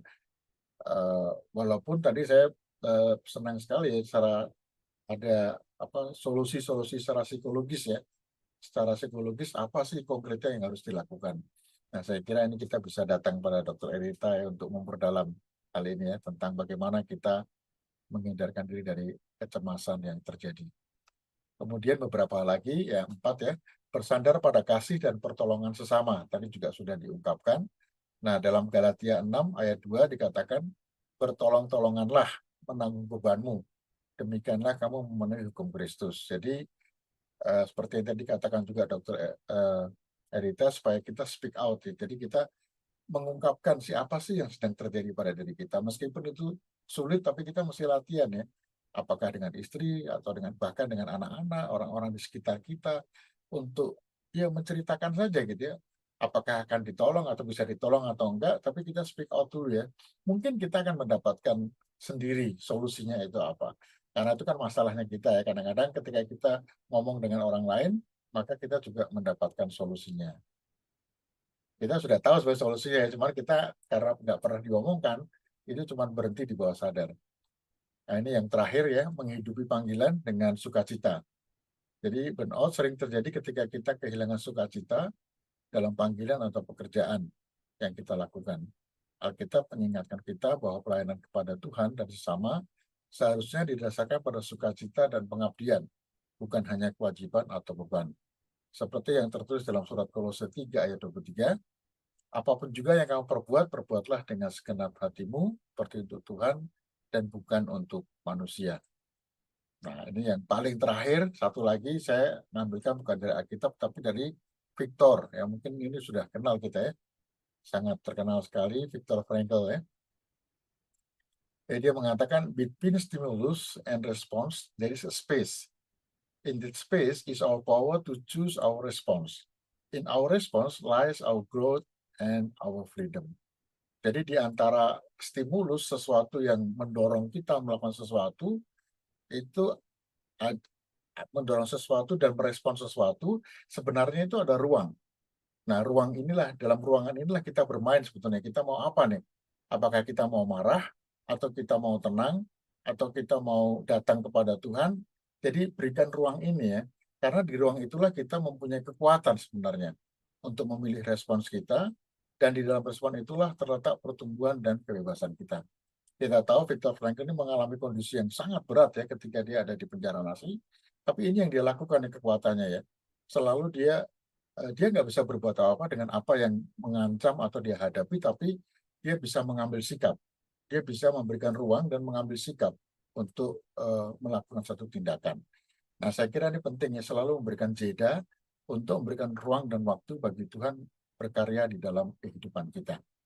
Ya, saya kira itu mungkin yang dari saya, mudah-mudahan ini dapat membantu sedikit ya secara teologis, melengkapi apa yang tadi sudah diungkapkan secara luar biasa oleh Dr. Erita. Makasih ya. Terima kasih banyak nih refleksinya Pak Pendeta Tumpal gitu ya. Dan Bu Erina, aduh sayang banget nih kayaknya kalau masih ada yang penasaran dan bukan penasaran, tapi pengen lebih dalam lagi tadi kayak seperti Pak Tumpal sampaikan gitu ya. Sekarang masih aktif ada sebagai staf psikiatri di Universitas Trisakti gitu ya. Betul ya, lalu juga ada di Rumah Sakit Mayapada, lalu ada juga di Hermina dan Mogot gitu ya, sampai sekarang ya. Jadi kalau memang Bapak, Ibu, Oma, Opa, Kakak ada sedang ada berkunjung atau visit ke tadi tuh Trisakti, lalu jangan sampai berkunjung ke rumah sakit juga sih ya, tapi kalau lewat deket-deket rumahnya Mayapada dan Hermina dan Mogot, mungkin bisa cari Bu Dr. Erita ya, gitu ya, mungkin lebih bisa in person gitu ya ketemu ya. Oke, ini udah lewat running of time, kita udah lewat beberapa menit tapi nggak berasa, tadi bener kata Pak Tumpal juga nggak berasa, pengen lagi loh Dr. Erita, kapan lagi ya kakak-kakak panitia ya nanti ya, karena sesinya udah berakhir, sesi yang I'm happy and healthy, sesi 2 ini, session 2 udah berakhir, tapi jangan khawatir, bisa dilihat di YouTube nantinya ya, gitu ya. Jadi makasih banyak semuanya Bu Dr. Erita, makasih banyak buat sharingnya yang sangat berharga. Semoga kita bisa belajar dan kita bisa praktekin gitu yang ilmunya gitu ya, nggak cuma teori tapi yuk praktekin gitu ya. Saya sih banyak nih, ada catatannya banyak melengkapi Dr. Erita sama Pak Tumpal gitu ya. Yang pasti pikiran mempengaruhi tindakan kita gitu ya. Jadi pikirannya dulu diberesin gitu, konsep berpikir, mindset, lalu ajak ngobrol. Jangan mau tuh, tadi kan ada yang bertanya, kalau dibully kok kayaknya dia nggak tahu ya, kalau gue tuh lagi sakit banget nih gara-gara kamu katain gitu misalnya gitu ya. Ya yuk bicarain gitu ya, jangan diem aja. Jangan sampai terjadi pembiaran gitu ya. Dan yang terakhir, berdoa ya gitu ya, pastinya bawa dalam doa juga apa yang harus dilakukan, tadi mengutip dari Pak Tumpal, pastinya jeda, diam, evaluasi diri, itu saatnya kita berkomunikasi vertikal dengan Tuhan dan bagaimana kita merespon supaya lebih bagus lagi, lebih tepat gitu ya. Keren banget, makasih banyak ya. Sampai ketemu ya, kita secara pribadi mungkin ketemu dimanapun ya, lihat ya wajah saya Bu Dr. Erita dimanapun, tapi jangan ketemu di rumah sakit ya, pengennya sehat bener, ya. jangan di rumah Sampai sakit ketemu makanya. semuanya, semoga ketemu di Trisakti gitu ya, lebih kerenan dikit ya, tempat universitas gitu ya. Thank you banyak Pak Tumpal dan kakak-kakak Terima kasih banyak panitia. semuanya Tapi Pak sebelum kita Tumpal. tutup, kita mau undang Kak Vicky untuk doa penutup ya, tadi udah dibuka, lalu sekarang ditutup dulu dong, biar tepat gitu ya. Terima kasih ya, Kak Vicky boleh pimpin doa penutup untuk sesi hari ini. Silakan Kak Vicky. Baik, Iren. Ya. Mari Bapak Ibu Kakak, kita tutup pertemuan kita dalam doa. Mari kita berdoa. Bapak yang baik, terima kasih untuk pembelajaran dan refleksi hari ini. Kiranya melalui pembelajaran dan refleksi hari ini kami belajar merawat diri kami seperti yang Engkau kehendaki, yaitu agar kami juga mengasihi diri kami sendiri. Namun lebih dari itu ya Bapak, ajar kami juga untuk dapat merangkul dan mendukung teman-teman kami yang mengalami burnout, agar mereka dapat berproses menjadi lebih baik. Bapak yang baik, kami khusus berdoa untuk Dr. Erita, berkati beliau agar beliau merasakan damai sejahtera dalam pelayanan dan pekerjaannya, dan biarlah beliau menjadi berkat bagi banyak orang. Saat ini kami akan berpisah satu dengan yang lain ya Bapak. Kami serahkan diri kami dalam tangan pemeliharaan-Mu. Terima kasih Bapak yang baik, kami berdoa hanya di dalam nama Kristus. Amin. Amin. Terima Terima kasih Kak kasih, Amin. Kak Terima Vicky. kasih. Terima kasih semuanya. Terima kasih kasih Dr. Terima Dokter kasih. Erita. Kak Terima kasih Iren, semuanya. Bapak Sehat-sehat Sehat-sehat Sumpal, Bapak Bapak Ibu Ibu semua. semua, Selamat terima malam. kasih. Jinli. Terima Marino Kasih. juga, ada Kak Lea, makasih. Jadi ada jilid Kak 2 Maruli, nih ya. makasih. Ya, Ada jilid 2 ya. aduh. Kakak panitia tolong didengarkan ini kakak-kakak Binu. Stop Ya, juga boleh ya, Pak, Aiko. kalau ada Kak masukan Glenn, silakan jika ada materi yang ingin dibahas bersama, boleh nanti saya dijapri-japri. iya, Oke. ini menarik banget sih, dan ini hype banget sih. Ini memang perlu sih kita. Heeh. Baik, Bapak Ibu, terima kasih sekali untuk malam Thank hari you, ini. Sehat-sehat bye-bye. semuanya. Terima Sampai ketemu lagi di kasih, seminar berikutnya. Dimas. Selamat Terima kasih malam. banyak. Dah. Bye-bye. Bye.